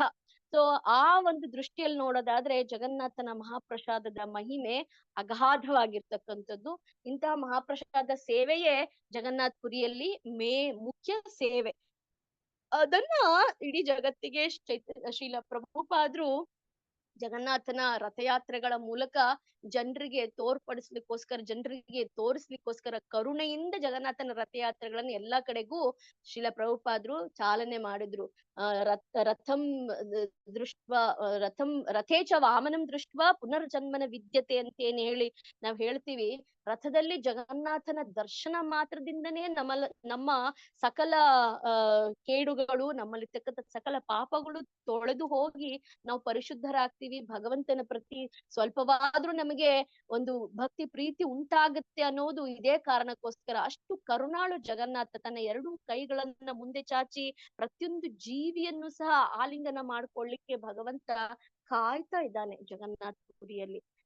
ಅದೇ ಜಗನ್ನಾಥನ್ಗೂ ಇಲ್ಲಿ ಜಗತ್ತಿನಾದ್ಯಂತ ಬೇರೆ ಬೇರೆ ಕಡೆ ಆಗ್ತಕ್ಕಂಥ ರಥಯಾತ್ರೆಗಳಲ್ಲೂ ಸಹ ಯಾವುದೇ ಭೇದ ಭಾವ ಇಲ್ಲ. ಮೂಲ ಸ್ವರೂಪ ಜಗನ್ನಾಥನ ಪುರಿಯಲ್ಲಿ ಜಗನ್ನಾಥನಾಗಿದ್ರೆ ಇಲ್ಲಿ ನಮ್ಮ ಮೈಸೂರಲ್ಲಿ, ಚಿತ್ರದುರ್ಗದಲ್ಲಿ, ದಾವಣಗೆರೆಯಲ್ಲಿ, ಬೆಳಗಾವಲ್ಲಿ, ಚಿತ್ರದುರ್ಗ ಮತ್ತೆ ಇನ್ಯಾವ್ಯಾವ ಊರುಗಳು, ಮಡಿಕೇರಿ, ಬೇರೆ ಎಲ್ಲ, ಬೆಂಗಳೂರು, ಎಲ್ಲಾ ಕಡೆಯಲ್ಲೂ, ನ್ಯೂಯಾರ್ಕ್ ಆಗಿರ್ಬೋದು, ಲಂಡನ್ ಆಗಿರ್ಬೋದು, ಎಲ್ಲಾ ಕಡೆಯಲ್ಲೂ ಸಹ ಅದೇ ಮೂಲ ವಿಗ್ರಹದ ಪ್ರಕಾಶ ವಿಸ್ತರಣಾ ರೂಪವಾಗಿರ್ತಕ್ಕಂಥ ಜಗನ್ನಾಥನ ಸ್ವರೂಪವೇ ಅಲ್ಲಿ ಇರುತ್ತೆ ಅಂತ ಹೇಳ್ಬಿಟ್ಟು ಶಾಸ್ತ್ರಗಳು ಹೇಳ್ತವೆ. ಆ ಜಗನ್ನಾಥನಲ್ಲೂ, ಮೂಲ ಸ್ವರೂಪ ಜಗನ್ನಾಥನಲ್ಲೂ ಯಾವುದೇ ಭಿನ್ನತೆ ಇರೋಲ್ಲ. ಯಾಕೆಂತ ಹೇಳಿದ್ರೆ ಶ್ರೀಲ ಪ್ರಭುಪಾದರು ಹೇಳಿದ್ದಾರೆ, ಇಸ್ಕಾನಿನ ಪ್ರತಿಯೊಂದು ಸೆಂಟರು ಸಹ ಸಾಕ್ಷಾತ್ ವೈಕುಂಠ ಅಂತಾನೆ ನೀವು ತಿಳ್ಕೊಳ್ಬೇಕು, ಸಾಕ್ಷಾತ್ ವೃಂದಾವನ ಅಂತಾನೆ ನೀವು ತಿಳ್ಕೊಳ್ಬೇಕು ಅಂತ ಹೇಳಿದ್ರೆ ಅಲ್ಲಿರ್ತಕ್ಕಂಥ ಪ್ರತಿಯೊಂದು ಶ್ರೀ ವಿಗ್ರಹಗಳು ಸಹ ಅಷ್ಟೇ ಪೊಟೆನ್ಶಿಯಲ್ ಆಗಿರುತ್ತೆ, ಅಷ್ಟೇ ಪ್ರಾಮುಖ್ಯತೆಯನ್ನ ಅವ್ರು ಪಡ್ಕೊಂಡಿರ್ತಾರೆ. ಅಂತಹ ಜಗನ್ನಾಥರ ಬಲದೇವ ಸುಭದ್ರ ಮಹಾರಾಣಿ ಯಾವಾಗ ರಥಕ್ಕೇರ್ತಾರೆ, ಯಾರ್ ಗೊತ್ತಿಲ್ಲದ ಜನರು ಎಷ್ಟೋ ಜಗನ್ನಾಥನನ್ನ ದರ್ಶನವನ್ನ ಮಾಡ್ತಾರೆ ಅಲ್ವಾ ರಥಯಾತ್ರೆಯ ಸಂದರ್ಭದಲ್ಲಿ. ಬರೀ ದರ್ಶನ ಮಾತ್ರದಿಂದಲೇ ಅವರೆಲ್ಲರೂ ಸಹ ಪಾವನರಾಗ್ತಾರೆ, ಪುನೀತರಾಗ್ತಾರೆ. ಇಂಥ ಒಂದು ಅದ್ಭುತವಾಗಿರ್ತಕ್ಕಂಥ ಫೆಸ್ಟಿವಲ್ ನ ಶಿಲ ಪ್ರಭುಪಾದ್ರು ನಮ್ಗೆ ಕೊಟ್ರು. ಅವರಿಗೋಸ್ಕರ ನಾವ್ ಯಾವತ್ತೂ ಚಿರ ಋಣಿಗಳಾಗಿರ್ಬೇಕು.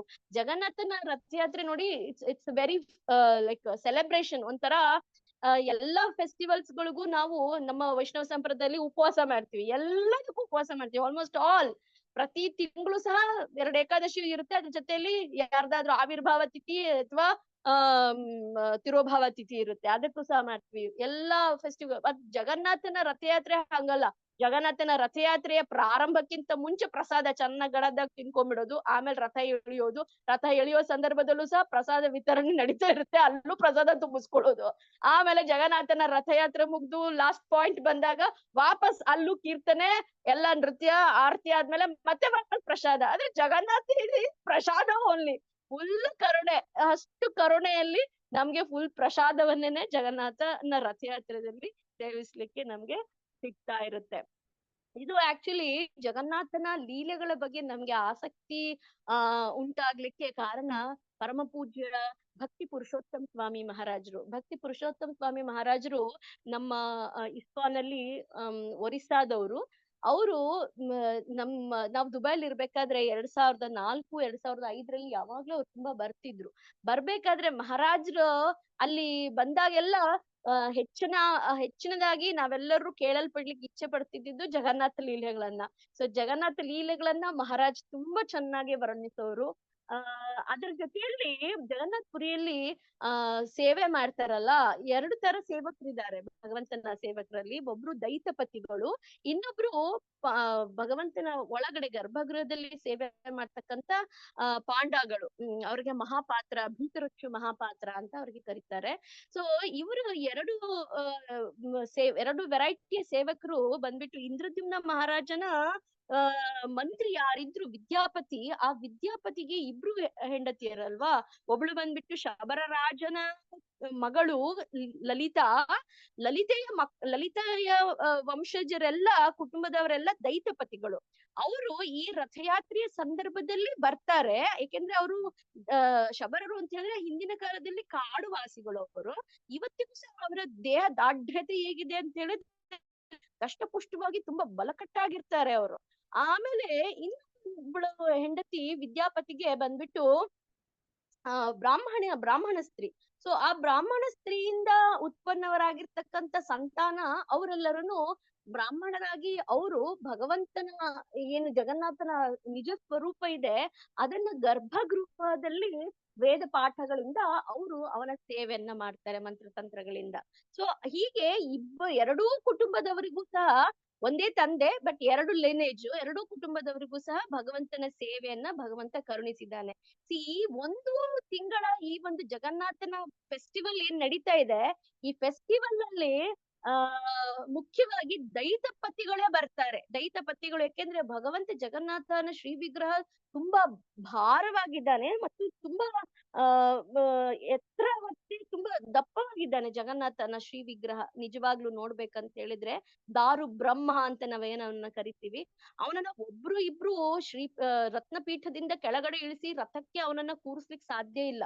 ಸೊ ಅದಕ್ಕೋಸ್ಕರ ದೈತಪತಿಗಳು ಒಂದು ಕಡೆ 20 ಜನ, ಇನ್ನೊಂದು ಕಡೆ 20 ಜನ, ಹಾಗೆ ಅವನನ್ನ ಸೊಂಟಕ್ಕೆ ಕಟ್ಕೊಂಡು ಅವರಿಗೆ ಒಂದು ಚೂರು ನೋವಾಗಬಾರ್ದು ಜಗನ್ನಾಥನಿಗೆ, ಆ ರೀತಿಯಲ್ಲಿ ಅವರು ನಿಧಾನವಾಗಿ ಇಳಿಸಿ ಅವನನ್ನ ಹೆಜ್ಜೆ ಮೇಲೆ ಹೆಜ್ಜೆ ಇಡ್ಬೇಕಾದ್ರೂ ಕೆಳಗಡೆ ಪಿಲ್ಲೋಗಳನ್ನ ಇಡ್ತಾರೆ, ರತ್ನ ಹಾಸುಗಳನ್ನ ಹಾಸಿ ಅವನನ್ನ ಅದ್ರಲ್ಲಿ ಕೂರ್ಸ್ಕೊಂಡು ನಿಧಾನವಾಗಿ ಅವನನ್ನ ಕರ್ಕೊಂಡ್ ಬಂದು ರಥಕ್ಕೆ ಏರಿಸ್ತಾರೆ. ಆ ರಥಕ್ಕೆ ಏರಿಸೋ ಆ ವಿಜಯ ಪಹಂಡಿಯನ್ನು ನೋಡೋದೇನೆ, ಪಹಂಡಿ ಉತ್ಸವ ನೋಡೋದೇ ಒಂದು ಕಣ್ಣಿಗೆ ಆನಂದ. ದಯವಿಟ್ಟು ಯಾರು ಮಿಸ್ ಮಾಡ್ಕೊಳ್ಬೇಡಿ. 6ನೇ ತಾರೀಕು ಮೈಸೂರಲ್ಲಿ ರಥಯಾತ್ರೆ ಅನ್ಸುತ್ತೆ, ಆಗಿರುತ್ತೆ. 7ನೇ ತಾರೀಕು ನೀವೆಲ್ಲ ಸ್ವಲ್ಪ ಫ್ರೀ ಮಾಡ್ಕೊಂಡು ಇದನ್ನು ರಥಯಾತ್ರೆಯ ದೃಶ್ಯವನ್ನ ನೀವು ಟಿವಿಯಲ್ಲಿ ಲೈವ್ ನೋಡ್ಬೋದು. ಆ ಒಂದು ಘಂಟಾನಾದ, ಆ ಒಂದು ಜಾಗಂಟೆ ನಾದ ಅದಕ್ಕೆ ಅದ್ಭುತ. ಅವತ್ತಿನ ದಿವಸ ಅಲ್ಲಿದ್ದಂತ ಭಕ್ತರಿಗೆ ಗೊತ್ತು ಅದ್ ಎಷ್ಟು ಆನಂದ ಇರುತ್ತೆ ಅಂತ ಹೇಳ್ಬಿಟ್ಟು. ಸೊ ಈ ದೈತಪತಿಗಳೇನಿದ್ದಾರೆ, ಈ ದೈತಪತಿಗಳ ಪ್ರಮುಖರೊಬ್ರಿದ್ದಾರೆ. ಸೊ ಸ್ವಯಂ ದೈತಪತಿ ಅಂತ ಹೇಳ್ಬಿಟ್ಟು ಅವರ ಮಗ ಬಂದ್ಬಿಟ್ಟು ಆ ರಾಜು ಭಯ್ಯ ಅಂತ ನಾವೆಲ್ಲ ಕರಿತಿದ್ವಿ ಅವ್ರನ್ನ. ಸೊ ಆ ರಾಜ ಪಾಂಡ ಅಂತ ಇದ್ರು. ಅವರು 2006ರಲ್ಲಿ ನಾವು ದುಬೈಲಿ ಇರ್ಬೇಕಾದ್ರೆ ಅವ್ರು ಒಂದ್ಸಲ ಬಂದ್ರು. ಯಾಕೆಂತಂದ್ರೆ ದುಬೈಲಿ ಒಬ್ರು ಅಲ್ಲಿ ಮೇನ್ ಡೋನರ್ ಇದ್ದಾರೆ. ಅವರ ಇಡೀ ಸ್ಕೂಲ್ ಅನ್ನೇನೆ ಅವರು ಇಸ್ಕಾನಿಗೆ ಅಂತ ಬಿಟ್ಕೊಟ್ಬಿಟ್ಟಿದ್ದಾರೆ. ಪ್ರತಿ ವಾರ ಪ್ರೋಗ್ರಾಮ್ಸ್ ಅಲ್ಲಿ ಆಗುತ್ತೆ. ರೀಜೆಂಟ್ ಸ್ಕೂಲ್ ಅಂತ ಹೇಳ್ಬಿಟ್ಟು ಆ ಸ್ಕೂಲಿನ ಓನರ್ ಬಂದ್ಬಿಟ್ಟು ಈ ರಾಜ ಪಾಂಡವನ್ನ ಪರಿಚಯ ಮಾಡ್ಕೊಂಡಿದ್ರು. ಸೊ ಆ ರಾಜ ಪಾಂಡ ಅನ್ನೋರು ಅಲ್ಲಿಗೆ ಅವರ ಮನೆಗೆ ಬರ್ತಿದ್ರು. ಅವರ ಮನೆಗೆ ಬಂದಾಗ ಅದೇ ಅವಕಾಶವನ್ನ ನಾವು ಉಪಯೋಗಿಸ್ಕೊಂಡು ಅವರನ್ನು ಸಹ ನಾವು ನಮ್ಮ ಸತ್ಸಂಗಕ್ಕೆ ಬರ್ಮಾಡ್ಕೊಂಡಾಗ ಅವ್ರು ನಿಜವಾಗ್ಲೂನು ಅವ್ರು ಯಾವ ರೀತಿಯಲ್ಲಿ ಭಗವಂತನ ಸೇವೆ ಮಾಡ್ತಾರೆ. ಯಾಕೆಂದ್ರೆ ಅವರ ತಂದೆನೇ ಮುಖ್ಯ ಪಾಂಡ ಆಕ್ಚುಲಿ ಅವರು ರಾಜ ಪಾಂಡನ ನೆಕ್ಸ್ಟ್ ಜನರೇಷನ್ ಅಲ್ಲಿ ಅವರೇ ಪೂಜೆ ಮಾಡ್ಬೇಕಾಗಿರೋದು. ಸೊ ಹಾಗೆ ಅವ್ರಿಗೆಲ್ಲ ಗೊತ್ತು. ಹಾಗಾಗಿ ಅವರು ನಮ್ಮ ಹತ್ರ ಅಲ್ಲಿ ನಡೀತಕ್ಕಂತ ಗುಪ್ತ ರಹಸ್ಯಗಳನ್ನೆಲ್ಲ ಹಂಚ್ಕೋತಾ ಇದ್ರು. ಸೊ ಹಾಗಾಗಿ ಅವರ ಬಾಯಿಂದ ಕೇಳಿರೋದ್ರಿಂದ ಈ ಒಂದು ವಿಷಯವನ್ನ ಅಧಿಕಾರಯುತವಾಗಿ ನಾವು ಹೇಳ್ಬಹುದು. ಸೊ ಅವ್ರು ಹೇಳೋ ಪ್ರಕಾರ ಜಗನ್ನಾಥನಿಗೆ ಸ್ನಾನಯಾತ್ರೆ ಆದ ನಂತರ ಏನ್ ಜ್ವರ ಬರೋ ಲೀಲೆ ಆಗುತ್ತೆ. ಅದಕ್ಕೆ ಕಾರಣ ಬಂದ್ಬಿಟ್ಟು ಜಗನ್ನಾಥನನ್ನ ಅವರು ನವ ಕಳೇವರದ ಸಮಯದಲ್ಲಿ ಅವನ ಮೂಲ ಏನು ಬೇವಿನ ವಿಗ್ರಹ ಇದೆ ಅದ್ರ ಮೇಲೆ ಈ ಜಡಿಬೂಟಿಗಳು, ಈ ಒಂದು ಔಷಧೀಯ ಸಸ್ಯಗಳು, ಅದರ ರಸಗಳಿಂದ ಭಗವಂತನಿಗೆ ಲೇಪನ ಮಾಡ್ತಾರಂತೆ. ಲೇಪನ ಮಾಡಿ ಮತ್ತೆ ತೊಗಟೆಗಳು ಮತ್ತೆ ಬೇರೆ ಬೇರೆ ಎಣ್ಣೆಗಳು ಎಲ್ಲ ಸಂಪೂರ್ಣ ನ್ಯಾಚುರಲ್. ಸೊ ಅದರಿಂದ ನೈಸರ್ಗಿಕ ಈ ಒಂದು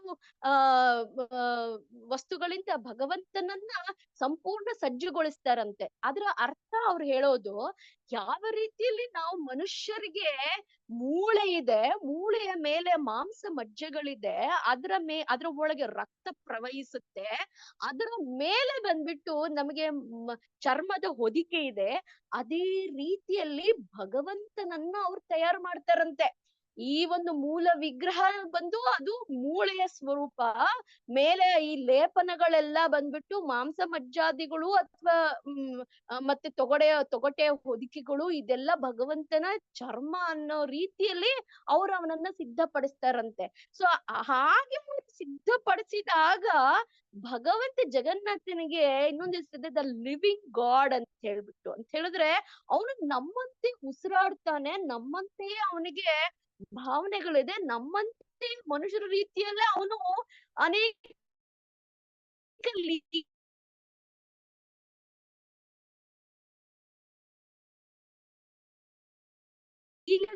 ಪೂಜ್ಯ ಪುರುಷೋತ್ತಮ ಸ್ವಾಮಿ ಮಹಾರಾಜರೇ ಶ್ರೀ ಜಗನ್ನಾಥ ಅಂತ ಹೇಳ್ಬಿಟ್ಟು ಒಂದು ಪುಸ್ತಕವನ್ನ ಬರ್ದಿದ್ದಾರೆ. ಆ ಪುಸ್ತಕವನ್ನ ಸಿಕ್ಕ್ರೆ ಕನ್ನಡದಲ್ಲಿ ಇದ್ರೆ ದಯವಿಟ್ಟು ತಗೊಂಡು ಓದಿ. ಯಾವ ರೀತಿ ಜಗನ್ನಾಥ ತನ್ನ ಭಕ್ತರ ಜೊತೆಯಲ್ಲಿ ಅನೇಕ ಲೀಲೆಗಳನ್ನ ಮಾಡ್ತಾನೆ ಅನ್ನೋದಕ್ಕೆ.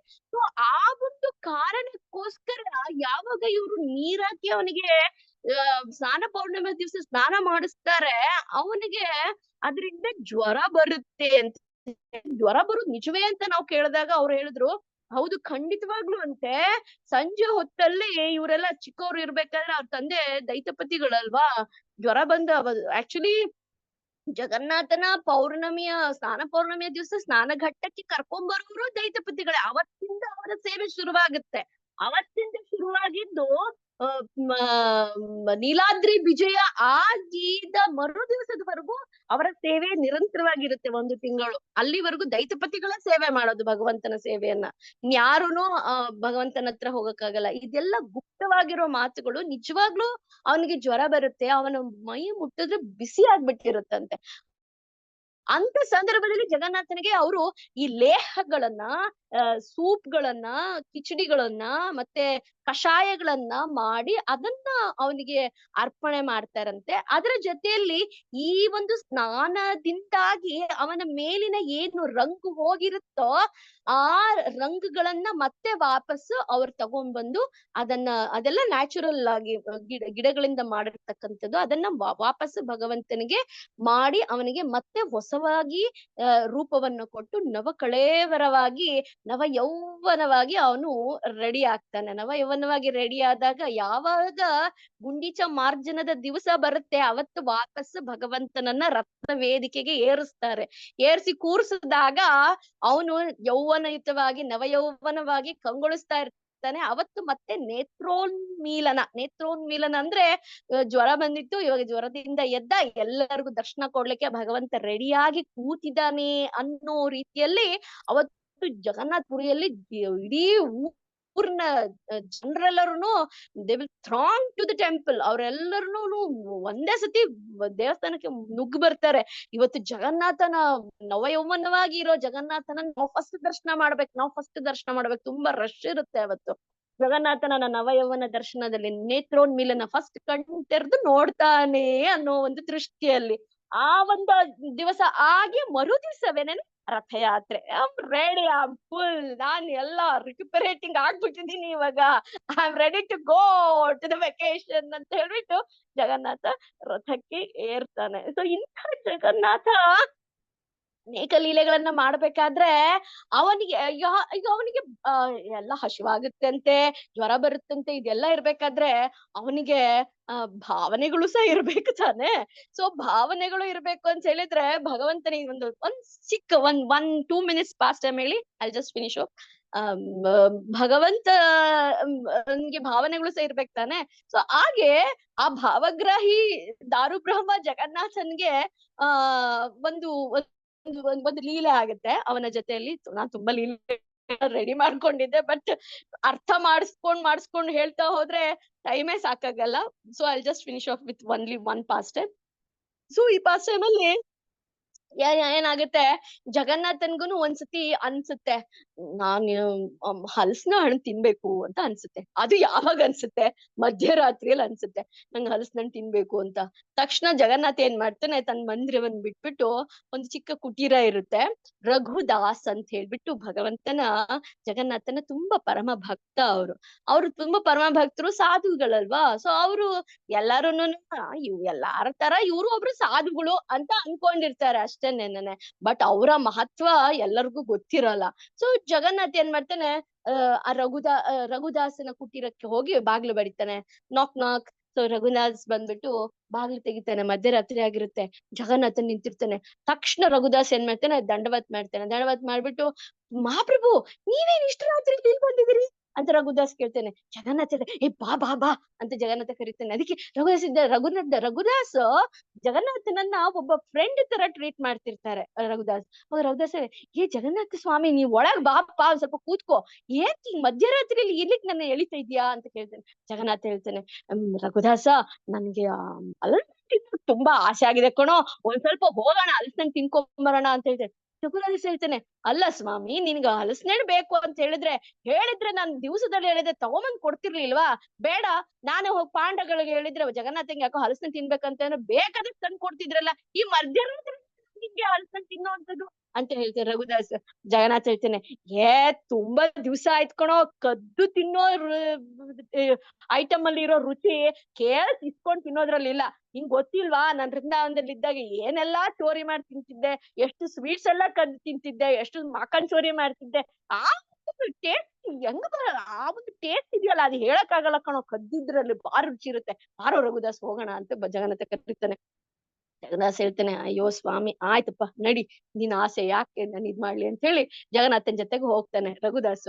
ಹೋದ್ರೆ ಎಲ್ಲಿಗೆ ಹೋಗ್ತಾರೆ, ರಾಜನ ತೋಟ ಇರುತ್ತೆ, ಒಂದು ಕೈ ತೋಟ. ಅದ್ರಲ್ಲಿ ತುಂಬಾ ತೆಂಗಿನ ಮರ, ಮಾವಿನ ಮರ ಎಲ್ಲ ಇರುತ್ತೆ. ಅದ್ರಲ್ಲಿ ಹಲಸಿನ ಹಣ್ಣಿನ ಮರನೂ ಇರುತ್ತೆ.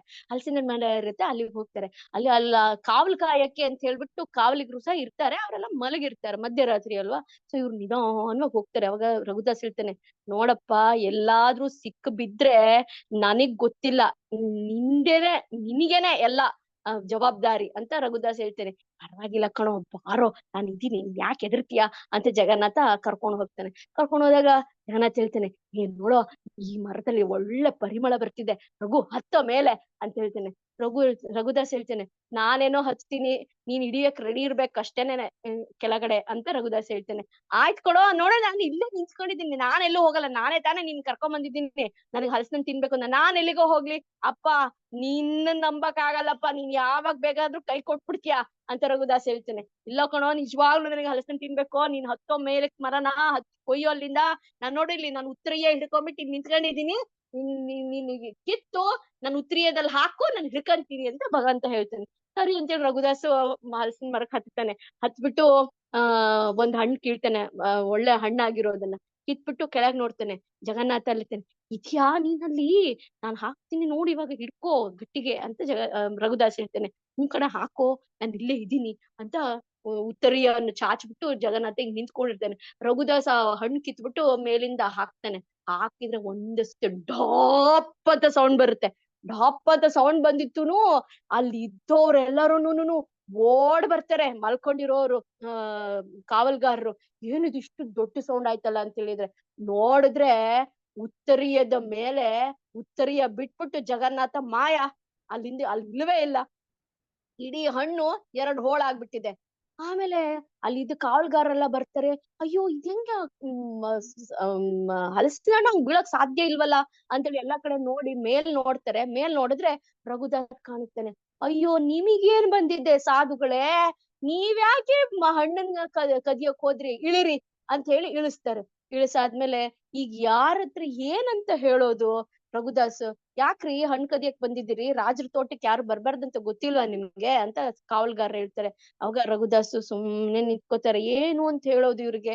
ಜಗನ್ನಾಥ ಬಂದಿದ್ದ, ಮಾಯಾಗ ಹೋದ, ನಾನು ಅವನನ್ನ ನಂಬ್ಕೊಂಡ್ ಬಂದು ಅವ್ನ್ ನನ್ ಕೈ ಕೊಟ್ಟ ಅಂದ್ರೆ ಇವ್ರಿಗೆ ಯಾರಿಗಾರು ಅರ್ಥ ಆಗುತ್ತಾ ಅಂತ ಸುಮ್ನೆ ತಲೆ ತಗ್ಸಿ ನಿಂತ್ಕೊಂಡಿರ್ತಾರೆ. ಅವ್ರನ್ನ ಅಲ್ಲೇ ಇಟ್ಕೊಂಡ್ಬಿಟ್ಟು ರಾಜ್ ಭಟ್ರು ಹೋಗ್ತಾರೆ. ರಾಜರ ಹತ್ರ ಹೋಗ್ಬಿಟ್ಟು, ರಾಜ್ರೆ ಬನ್ರಿ ಇಲ್ಲಿ, ನಿಮ್ ತೋಟದಲ್ಲಿ ಅರಮನೆಗೆ ಅಂತ ಮೀಸಲಿರ್ತಕ್ಕಂಥ ತೋಟದಲ್ಲಿ ರಘುದಾಸ್ ಕಳ್ತನ ಮಾಡ್ತಿದ್ದಾರೆ ನೋಡಿ, ನಾವೆಲ್ಲ ಅವ್ರನ್ನ ದೊಡ್ಡ ಭಕ್ತರು ಅಂತ ಅನ್ಕೊಂಡಿದೀವಿ, ಕಳ್ತನ ಮಾಡ್ತಾರೆ ರಾತ್ರಿ ಹಣ್ಣನ್ನ ಅಂತ ಹೇಳಿ ರಾಜರನ್ನ ಕರ್ಕೊಂಡ್ ಬರ್ತಾರೆ. ರಾಜರ್ ಕರ್ಕೊಂಡ್ ಬಂದ್ಬಿಟ್ಟು ರಾಜರು ಬರ್ತಾರೆ. ರಘುದಾಸ್, ಯಾಕಪ್ಪ ನೀವ್ ಹಿಂಗ್ ಮಾಡಿದ್ರಿ, ನೀವ್ ಭಗವಂತನ ಭಕ್ತರಲ್ವೇ ಅಂತ. ಆಗ ರಘುದಾಸ್ ಹೇಳ್ತಾರೆ, ಸ್ವಾಮಿ, ನಾನ್ ಏನಂತ ಹೇಳಿ, ನೋಡ್ರಿ ಈ ಉತ್ತರೀಯವನ್ನ, ಈ ತರ ಉತ್ತರೀಯ ನನ್ನದಾಗಿರಕ್ ಸಾಧ್ಯನಾ? ಈ ಉತ್ತರೀಯವನ್ನ ಹಾಕೊಂಡು ನನ್ನ ದೋಸ್ತಿ ಜಗನ್ನಾಥ ನನ್ ಜೊತೆಯಲ್ಲಿ ಬಂದಿದ್ದ. ಜಗನ್ನಾಥ ಬಂದು, ಬಾರೋ, ನಾನು ಹೋಗಿ ಹಲಸಿನ ಕದ್ಕೊಂಡ್ ತಿನ್ನೋಣ, ಕದ್ದಿದ್ರಲ್ಲಿ ಬಾರಿ ರುಚಿ ಇದೆ ಅಂತ ನನ್ನನ್ ಪುಸ್ಲಾಯಿಸ್ ಕರ್ಕೊಂಡ್ ಬಂದ್ಬಿಟ್ಟು ನನ್ ಹಣ್ಣು ಕಿತ್ತು ಹಾಕೋ, ಈ ಒಂದು ಉತ್ತರೀಯ ಇಲ್ಲ ಅಂತಿದ್ದಿದ್ರೆ ನನ್ನನ್ನೇ ನೀವೆಲ್ಲರೂ ಕಳ್ಳ ಅಂತ ಅನ್ಕೊಂತಿದ್ರಿ. ನಿಜವಾಗ್ಲೂ ನನ್ನನ್ ಕಳ್ಳತನ ಮಾಡಕ್ ಹಚ್ಚಿದ್ದೆ ಅವನು ಜಗನ್ನಾಥ ಅಂತ ಅವ್ರು ಹೇಳ್ತಾನೆ. ಆವಾಗ ರಾಜ್ರಿಗೆ ಗೊತ್ತಾಗುತ್ತೆ, ವಾ, ಭಗವಂತ ಸಾಕ್ಷಾತ್ ಪರಬ್ರಹ್ಮ ಪರಮೇಶ್ವರ ಜಗನ್ನಾಥ ನಿಮ್ಮ ಜೊತೆಯಲ್ಲಿ ಈ ತರ ಲೀಲೆಯನ್ ಮಾಡ್ಬೇಕಾದ್ರೆ ನೀವೆಷ್ಟು ಮಹಾನುಭಾವರಿರ್ಬೋದು, ನೀವೆಂತ ಅದ್ಭುತವಾಗಿರ್ತಕ್ಕಂತ ಭಕ್ತರಿರ್ಬೋದು ಅಂತ ಹೇಳ್ಬಿಟ್ಟು ಎಲ್ಲರೂ ರಘುದಾಸರ್ಗೆ ಅವತ್ತಿನಿಂದ ಭಗವಂತನ ಸ್ನೇಹಿತ ಅನ್ನೋ ದೃಷ್ಟಿಯಲ್ಲಿ ರಘುದಾಸನ್ಗೆ ನೋಡಕ್ಕೆ ಪ್ರಾರಂಭ ಮಾಡ್ತಾರೆ. ರಘುದಾಸನ ಮಹತ್ವ ಎಲ್ಲರಿಗೂ ಗೊತ್ತಾಗ್ಲಿ ಅನ್ನೋದಕ್ಕೆ ಭಗವಂತ ಈ ಲೀಲೆ ಮಾಡ್ತಾನೆ. ಕೊನೆಗೆ ಭಗವಂತನಿಗೆ ಹಲಸಿನ ಹಣ್ಣು ಎಷ್ಟು ಇಷ್ಟ ಅನ್ನೋದು ಆ ಒಂದು ಲೀಲೆಯಿಂದ ಗೊತ್ತಾಗಿ, ಭಗವಂತನಿಗೆ ಎಷ್ಟು ಹಲಸಿನ ಹಣ್ಣು ಸಿಗುತ್ತೋ ಅಷ್ಟು ಹಲಸಿನ ಹಣ್ಣನ್ನು ಸಹ ಪ್ರತಿನಿತ್ಯನೂ ಇವಾಗ್ಲೂ ಸಹ ಸೀಸನ್ ಅಲ್ಲಿ ಜಗನ್ನಾಥನಿಗೆ ನೈವೇದ್ಯ ಮಾಡ್ತಾರೆ. ಸೊ ಈ ಒಂದು ಚಿಕ್ಕ ಪಾಸ್ಟ್ ಟೈಮ್ ಜೊತೆಯಲ್ಲಿ ಇಲ್ಲಿಗೆ ವಿರಾಮ ಮಾಡೋಣ. ಇನ್ನು ತುಂಬಾ ಪಾಸ್ಟ್ ಟೈಮ್ ಇದೆ, ನೋಡೋಣ ಇನ್ನು ನೆಕ್ಸ್ಟ್ ಯಾವಾಗ ಭಗವಂತ ನಮ್ಗೆ ಅವಕಾಶ ಕೊಡ್ತಾನೋ. Thank you so much. Hare Krishna. ಧನ್ಯವಾದಗಳು ಎಲ್ಲರೂ ಪೇಷನ್ಸ್ ಆಗಿ ಕುತ್ಕೊಂಡು ಕೇಳಿದ್ದಕ್ಕೆ. Thank you. ಹರೇ ಕೃಷ್ಣ. ಹರೇ ಹರಿ ಬೋಲ್. ಹರೇ ಕೃಷ್ಣ ಮಾತಾಜಿ, ಧನ್ಯವಾದ ಪ್ರಣಾಮ್. ಸೊ ಲೈಕ್ ಪಾಸ್ಟ್ ಟೈಮ್ಸ್ ಕೇಳ್ತಾ ಇದ್ರೆ ಟೈಮ್ ಹೋಗೋದು ಗೊತ್ತಾಗಲ್ಲ, ದಿನ ಕಳಿಯೋದು ಗೊತ್ತಾಗಲ್ಲ ಮಾತಾಜಿ. ಹೌದು ಮಾತಾಜಿ, ಜಗನ್ನಾಥ ಲೀಲೆಗಳು ಅಷ್ಟು ಮಧುರ ಅಲ್ವಾ? ಹಾ ಮಾತಾಜಿ, ರಿಯಲಿ ಅದು ನನ್ನ ಒಂದು ಕೋರಿಕೆಯ ಮೇಲೆ ನೀವು ಪಾರ್ವತಿ ದೇವಿಯ ಒಂದು ಪಾಸ್ಟ್ ಟೈಮ್ಸ್ ಹೇಳಿದ್ರಲ್ಲ ಮಾತಾಜಿ, ಅದನ್ನ ನಾನು ಎಷ್ಟು ಸಲ ಕೇಳಿದೀನಿ ಅಂದ್ರೆ, ಅದನ್ನ ಪ್ರತಿ ಸಲ ಕೇಳಿದಾಗ್ಲೂ ನನ್ಗೆ ಅದು ಹಾ ಏನು ನೆಕ್ಸ್ಟ್ ಶಿವ ಏನ್ ಮಾಡ್ತಾನೆ, ನಾರದ ಅವ್ರಿಬ್ರು ಕಿತ್ತಾಡೋದು. ಯಾವ್ದೋ ಒಂದ್ ಲೆಕ್ಚರ್ ಅಲ್ಲಿ ಕೇಳಿದ್ದ ಮಾತಾಜಿ, ಅವರು ಲೈಕ್ ಆ ಕಿತ್ತಾಡೋದು ಅದು ಎಲ್ಲಾನು ಜಾಸ್ತಿ ಹೇಳಿದ್ರು ಚೆನ್ನಾಗಿ. ಒಂಥರ ಕೆಲವರು ರಸವತ್ತಾಗಿ ಇನ್ನೂ ಆಡ್ ಮಾಡ್ತಾರಲ್ಲ ಮಾತಾಜಿ ಹೌದು ಕೆಲವು ಹೌದು ಥಿಂಗ್ಸ್ ನ. ಹೌದು ಹೌದು ಹೌದು ಆ, ಹೌದು ಅದನ್ನ ಹೇಳಿದ್ರು ನನ್ಗೆ. ಅದು ಮತ್ತೆ ಮತ್ತೆ ಕೇಳ್ಬೇಕು ಅನ್ನೋ ಕುತೂಹಲ ಜಾಸ್ತಿ ಮಾತಾಜಿ ಆ ಪಾಸ್ಟ್ ಟೈಮ್ಸ್ ಯಾವಾಗ್ಲೂ. ಓಕೆ ಮಾತಾಜಿ, Hare Krishna. Thank you very much ಮಾತಾಜಿ. So thank you so much. ಬೇರೆ ಯಾರಿಗಾದ್ರೂ ಪ್ರಶ್ನೆಗಳಿದ್ರೆ ಕೇಳ್ಬೋದು. ಮಾತಾಜಿ, ಹರೇ ನಂದೊಂದು ಕೃಷ್ಣ, ಪ್ರಶ್ನೆ ಹರೇ ಇದೆ. ಕೃಷ್ಣ ಮಾತಾಜಿ. ಒಂದ್ ನಿಮಿಷ. ಹಾ ಹರೇ ಕೃಷ್ಣ ಮಾತಾಜಿ. ಮಾತಾಜಿ, ನಾನು ಲೀಲಾಮಯಿ ಮಾತಾಜಿ ಇಲ್ಲಿ. ಹರೇ ಕೃಷ್ಣ ಲೀಲಾಮಯಿ ಮಾತಾಜಿ, ಹೇಳಿ. ಪ್ರಣಾಮ್ಸ್ ಮಾತಾಜಿ. ತುಂಬಾ ತುಂಬಾ ಚೆನ್ನಾಗಿ ಬಂತು ಇವತ್ತಿನ ಕ್ಲಾಸ್.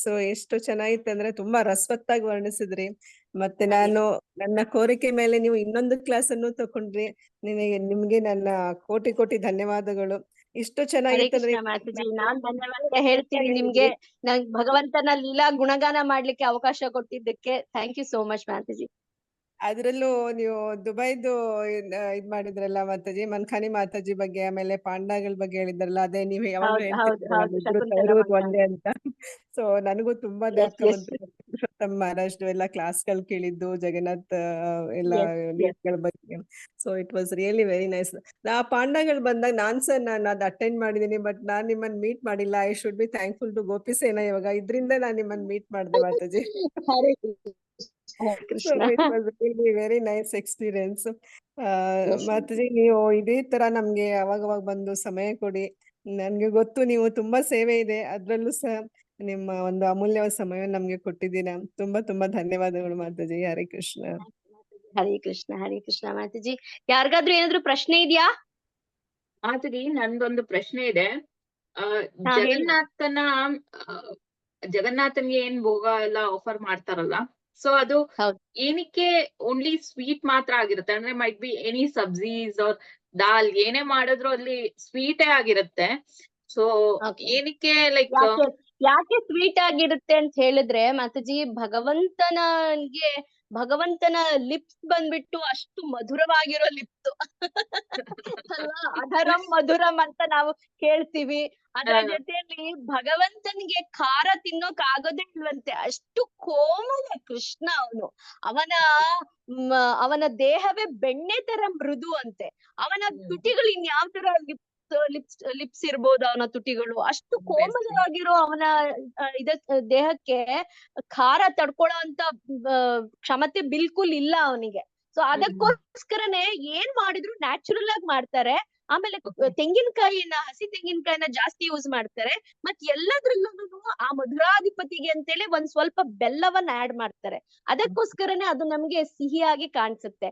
ಪ್ಲಸ್ ಮಣ್ಣಿನ ಮಡಕೆ ಆಗಿರೋದ್ರಿಂದ ಆ ಸಿಹಿ ಇನ್ನು ಹೆಚ್ಚುತ್ತೆ ಮಾತಾಜಿ. ಅದಕ್ಕೋಸ್ಕರ ನಮ್ಗೆ ಆ ಮಧುರತೆ ಅನ್ಸೋದಷ್ಟೇ. ಓಕೆ. ಹಾ. ಸೊ ಬಟ್ ಜಗನ್ನಾಥ್ ಪ್ರಸಾದ ಇಸ್ ಲೈಕ್ ಆಲ್ವೇಸ್ ಹೋಗಿ ನಾವಲ್ಲಿ ತಿಂದಾಗ ಅದ್ರಲ್ಲಿ ಎಷ್ಟು ಮಾಡ್ತೀವಲ್ಲ ಮಾತಾಜಿ, ತಗೋಬೇಕಲ್ಲಿ ತಗೊಂಡಾಗ ಅದು ಬೇರೆನೇನೆ ಒಂದು ಇದು ಕಾಣಿಸುತ್ತೆ. ಹೌದು ಮಾತಾಜಿ, ದಟ್ಸ್ ಟ್ರೂ. Yes.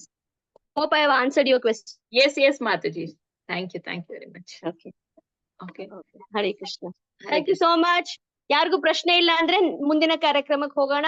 ಧನ್ಯವಾದಗಳು. Thank you very much. Hare Krishna. Pranam. ಹರೇ ಕೃಷ್ಣ ಮಾತಾಜಿ, ದಂಡೋತ್ ಪ್ರಣಾಮ್. ಹರೇ ಕೃಷ್ಣ. ಹರೇ ಕೃಷ್ಣ ಮಾತಾಜಿ.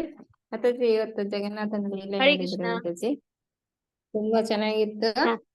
ಮತ್ ಜಗನ್ನಾಥ ಅಷ್ಟಕಂ ಹೇಳ್ಬೋದು. ಜಗನ್ನಾಥ ಅಷ್ಟಕಂ ಹೇಳ್ಬೋದಾ?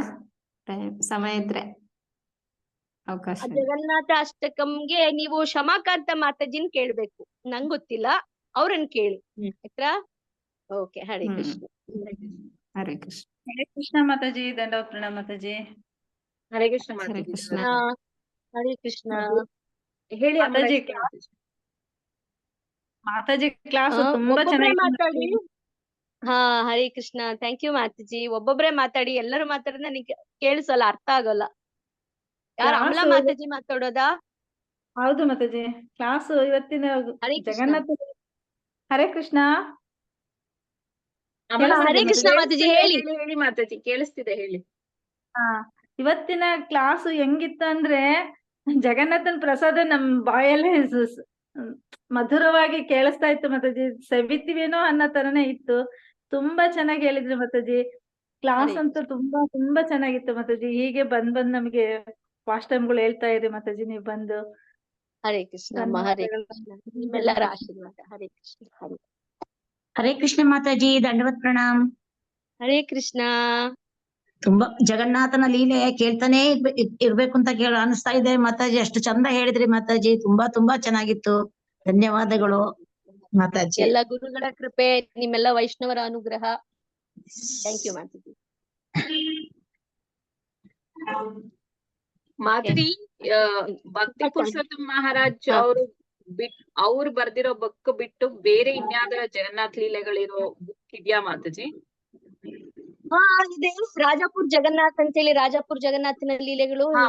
ಗ್ರೇಸ್ ಪಂಕಜಾಂಗ್ರಿ ಪ್ರಭು ಬರ್ದಿರೋದಿದೆ. ಆಮೇಲೆ ಜೈ ಜಗನ್ನಾಥ್ ಅಂತ ಹೇಳ್ಬಿಟ್ಟು ಇನ್ನೊಂದು ಪುಸ್ತಕ ಇದೆ, ನಮ್ಮ ಇಸ್ಕಾನ್ ಅವರೇ ಒಬ್ರು ಡಿವೋಟಿ ಬರ್ದಿರೋದು, ಜೈ ಜಗನ್ನಾಥ್ ಅಂತ. ಬಟ್ ವೆರಿ ರೇರ್, ಆ ಪುಸ್ತಕ ಸಿಗೋದು ಕಷ್ಟ. ಜೈ ಜಗನ್ನಾಥ್ ಅಂತ ಹೇಳ್ಬಿಟ್ಟು ಮಾಯಾಪುರ ಹೋದ್ರೆ ಬುಕ್ ಸ್ಟಾಲ್ ಅಲ್ಲಿ ನಾವು ಕೇಳಿದ್ರೆ ಸಿಗ್ಬೋದು. ಓಕೆ, ಯಾಕಂದ್ರೆ ಅದು ರಾಜಾಪುರ ಜಗನ್ನಾಥದ್ದು ಓದಿದ್ದೀನಿ, ಮತ್ತೆ ಭಕ್ತಿ ಪುರುಷೋತ್ತಮ ಮಹಾರಾಜ್ ಬರ್ದಿರೋದು ಅದನ್ನು ಓದಿದ್ದೀನಿ. ಸೊ ಅದು ಬಿಟ್ಟು ಬೇರೆ ಇದೆಯಾ?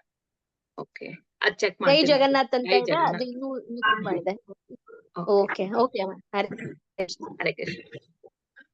ಸೊ ಇನ್ಯಾರ್ದು ಏನು ಪ್ರಶ್ನೆ ಇಲ್ಲ ಅಂದ್ರೆ ನರಸಿಂಹಾರತಿ ಹೇಳ್ಬೋದು ಅನ್ಕೋತೀನಿ. ಮಲ್ಲಮ್ಮ ಮಾತಾಜಿ, ಆಗ್ಲೇ 1 ಗಂಟೆ ಆಗಿದೆ, ಇವತ್ತು ಏಕಾದಶಿ ಬೇರೆ.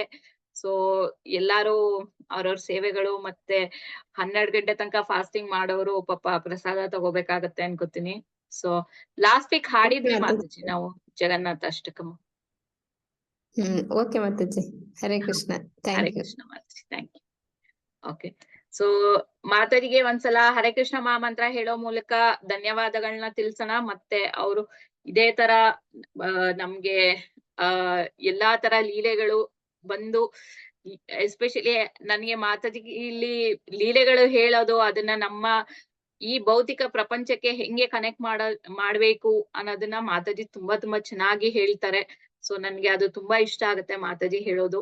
ಸೊ ಮಾತಾಜಿಗೆ ರಿಕ್ವೆಸ್ಟ್ ಮಾಡ್ಕೊಂಡು ನಾವು ಒಂದ್ಸಲ ಹರೇ ಕೃಷ್ಣ ಮಹಾಮಂತ್ರನ ಹೇಳಿ ಮಾತಾಜಿಗೆ ಧನ್ಯವಾದನ ತಿಳಿಸೋಣ. Hare Krishna Krishna Krishna Hare Hare, Hare Rama Rama Hare. Thank you very much. Hare Krishna. ಪ್ರಣಾಮಗಳು ಎಲ್ಲರಿಗೂ. See you next time. Yes ಮಾತಾಜಿ, thank you very much. Okay, ಇನ್ನು ತಡ ಮಾಡದೆ ನಮ್ಮ ಗೋಪಿ ಸೇನೆಯ ಕೊನೆ ಕಾರ್ಯಕ್ರಮ ಇವತ್ತು ನರಸಿಂಹಾರತಿ. ಸೊ ನರಸಿಂಹಾರತಿನ ಹಾಡಕ್ಕೆ ಬರ್ತಾ ಇರೋದು ಭಕ್ತಿನಿ ರೂಪಾ ಮಾತಾಜಿ. ಸೊ ಎಲ್ಲಾರ್ಗುವೆ ತುಂಬಾ ಕಿರುಪರಿಚಿತ ರೂಪಾ ಮಾತಾಜಿ. ಕಂಪೇರಿಂಗ್ ಮಾಡ್ತಾ ಇರ್ತಾರೆ ನಮ್ಗೆ, ಸೇವೆಗಳನ್ನ ಕೂಡ ತಗೋತಿರ್ತಾರೆ. ವೈಷ್ಣವ ಭಜನೆ ಹಾಡೋದನ್ನ ಸೇವೆಗಳನ್ನ ಕೂಡ ತಗೋತಾ ಇರ್ತಾರೆ. ಸೊ ಅವರು ಬೇಸಿಕಲಿ ಫ್ರಮ್ ಗೋವಾದಲ್ಲಿ ಇರ್ತಾರೆ. ಸೊ ಒಂದ್ಸಲ ಹರೇ ಕೃಷ್ಣ ಮಹಾಮಂತ್ರ ಹೇಳೋ ಮೂಲಕ ಮಾತಾಜಿನ ನರಸಿಂಹ ಭಜನೆ ಹಾಡೋದಿಕ್ಕೆ ಕರೆಯೋಣ. ಹರೇ ಕೃಷ್ಣ ಕೃಷ್ಣ ಕೃಷ್ಣ ಹರೇ ಹರೇ, ಹರೇ ರಾಮ ರಾಮ ರಾಮ ಹರೇ ಹರೇ. ಮಾತಾಜಿ ಹರೇ ಕೃಷ್ಣ. ಹರೇ ಕೃಷ್ಣ ಮಾತಾಜಿ. ಹರೇ ಕೃಷ್ಣ. ಸ್ಟಾರ್ಟ್ ಮಾಡ್ತೀನಿ ಮಾತಾಜಿ. ನಮಸ್ತೆ ನರಸಿಂಹಾಯ, ನಮಸ್ತೆ ನರಸಿಂಹಾಯ, ಶ್ರೀನಾದಲಾದದಾಯಿನಿ, ಶ್ರೀನಾದಲಾದದಾಯಿನಿ, ಹಿರಣ್ಯಾಕಾಶಿ ಪೂರ್ವಕ್ಷಃ, ಹಿರಣ್ಯಾಕಾಶಿ ಪೂರ್ವಕ್ಷಃ, ಕ್ಷೀರಟಂಕಾಲಕಾಲಾಯಿ, ಕ್ಷೀರಟಂಕಾಲಕಾಲಾಯಿ, इतो नरसिंहा परितो नरसिंहा इतो यामि ततो नरसिंहा मही नरसिंहो हृदये नरसिंहो नरसिंहादिं शरणं प्रपदे नमस्ते नरसिंहाय प्रह्लाददायिने तव करकमलवरणे अद्भुतशून्या ललिता हिरण्यकशिपो तनुभृङ्गा केशवधृता नरहरिरूपा जय जगदीश हरे जय जगदीश हरे जय जगदीश हरे जय नरसिंहदेव जय नरसिंहदेव जय नरसिंहदेव जय नरसिंहदेव जय लक्ष्मी नरसिंह जयानंद लक्ष्मी नरसिंह जयानंद जय प्रह्लाद महाराज जय प्रह्लाद महाराज जय प्रह्लाद महाराज उग्रं वीरं महाविष्णुं ज्वलतं सर्वतोमुखं नरसिंहं भीषणं भद्रं भृत्यदुत्यं नमाम्यहं श्री नरसिंह जय नरसिंह जय जय नरसिंह प्रह्लादीशा जय पद्मा मुख पद्मा भृंगा श्री श्री श्री श्री विघ्न विनाशकर्ता नरसिंह देव भगवान की जय भक्ता शिरोमणि प्रह्लाद महाराज की जय जगत गुरु शील प्रभुपाद की जय निताय गौर हरि प्रेमानंदे हरि हरि बोल जय जय श्री राधे जय जय श्री राधे जय जय श्री राधे श्याम हरे कृष्ण माताजी ಹರೇ ಕೃಷ್ಣ ಮಾತಾಜಿ. ತುಂಬಾ ತುಂಬಾ ಥ್ಯಾಂಕ್ಸ್ ಮಾತಾಜಿ. ತುಂಬಾ ಸುಂದರವಾಗಿ ಹಾಡಿದ್ರಿ. ಸೊ ದಯವಿಟ್ಟು ನಮ್ಮ ಈ ಗೋಪಿ ಸೇನೆಗೆ ನಿಮ್ಮ ಈ ಸೇವೆ ಯಾವಾಗ್ಲೂ ಹಿಂಗೆ ಇರ್ಲಿ ಅಂತ ಕೇಳ್ಕೊತೀವಿ ಮಾತಾಜಿ. ನೆಕ್ಸ್ಟ್ ಇದನ್ನು ಆ ಇದು ಕೊಡಕ್ಕೆ ತಯಾರಿದ್ದೀನಿ ಮಾತಾಜಿ ವೈಷ್ಣವ ಹೇಳೋದಕ್ಕೆ ಹಾ ಮಾತಾಜಿ, ಖಂಡಿತ ಖಂಡಿತ. ಮಾತಾಜಿಗೆ ಒಂದ್ಸಲ ಹರೇ ಕೃಷ್ಣ ಮಂತ್ರ ಹೇಳೋ ಮೂಲಕ ನಮ್ಮ ಧನ್ಯವಾದನ ತಿಳಿಸೋಣ. ಹರೇ ಕೃಷ್ಣ ಕೃಷ್ಣ ಕೃಷ್ಣ ಕೃಷ್ಣ ಹರೇ ಕೃಷ್ಣ ಹರೇ ಹರೇ ಹರೇ ರಾಮ ಹರೇ ರಾಮ ರಾಮ ರಾಮ ಹರೇ ಹರೇ. ಲೀಲಾಮೆ ಮಾತಾಜಿ ಏನೋ thank you so much Leena Thank you very ಮಾತಾಜಿ ಹರೇ ಕೃಷ್ಣ.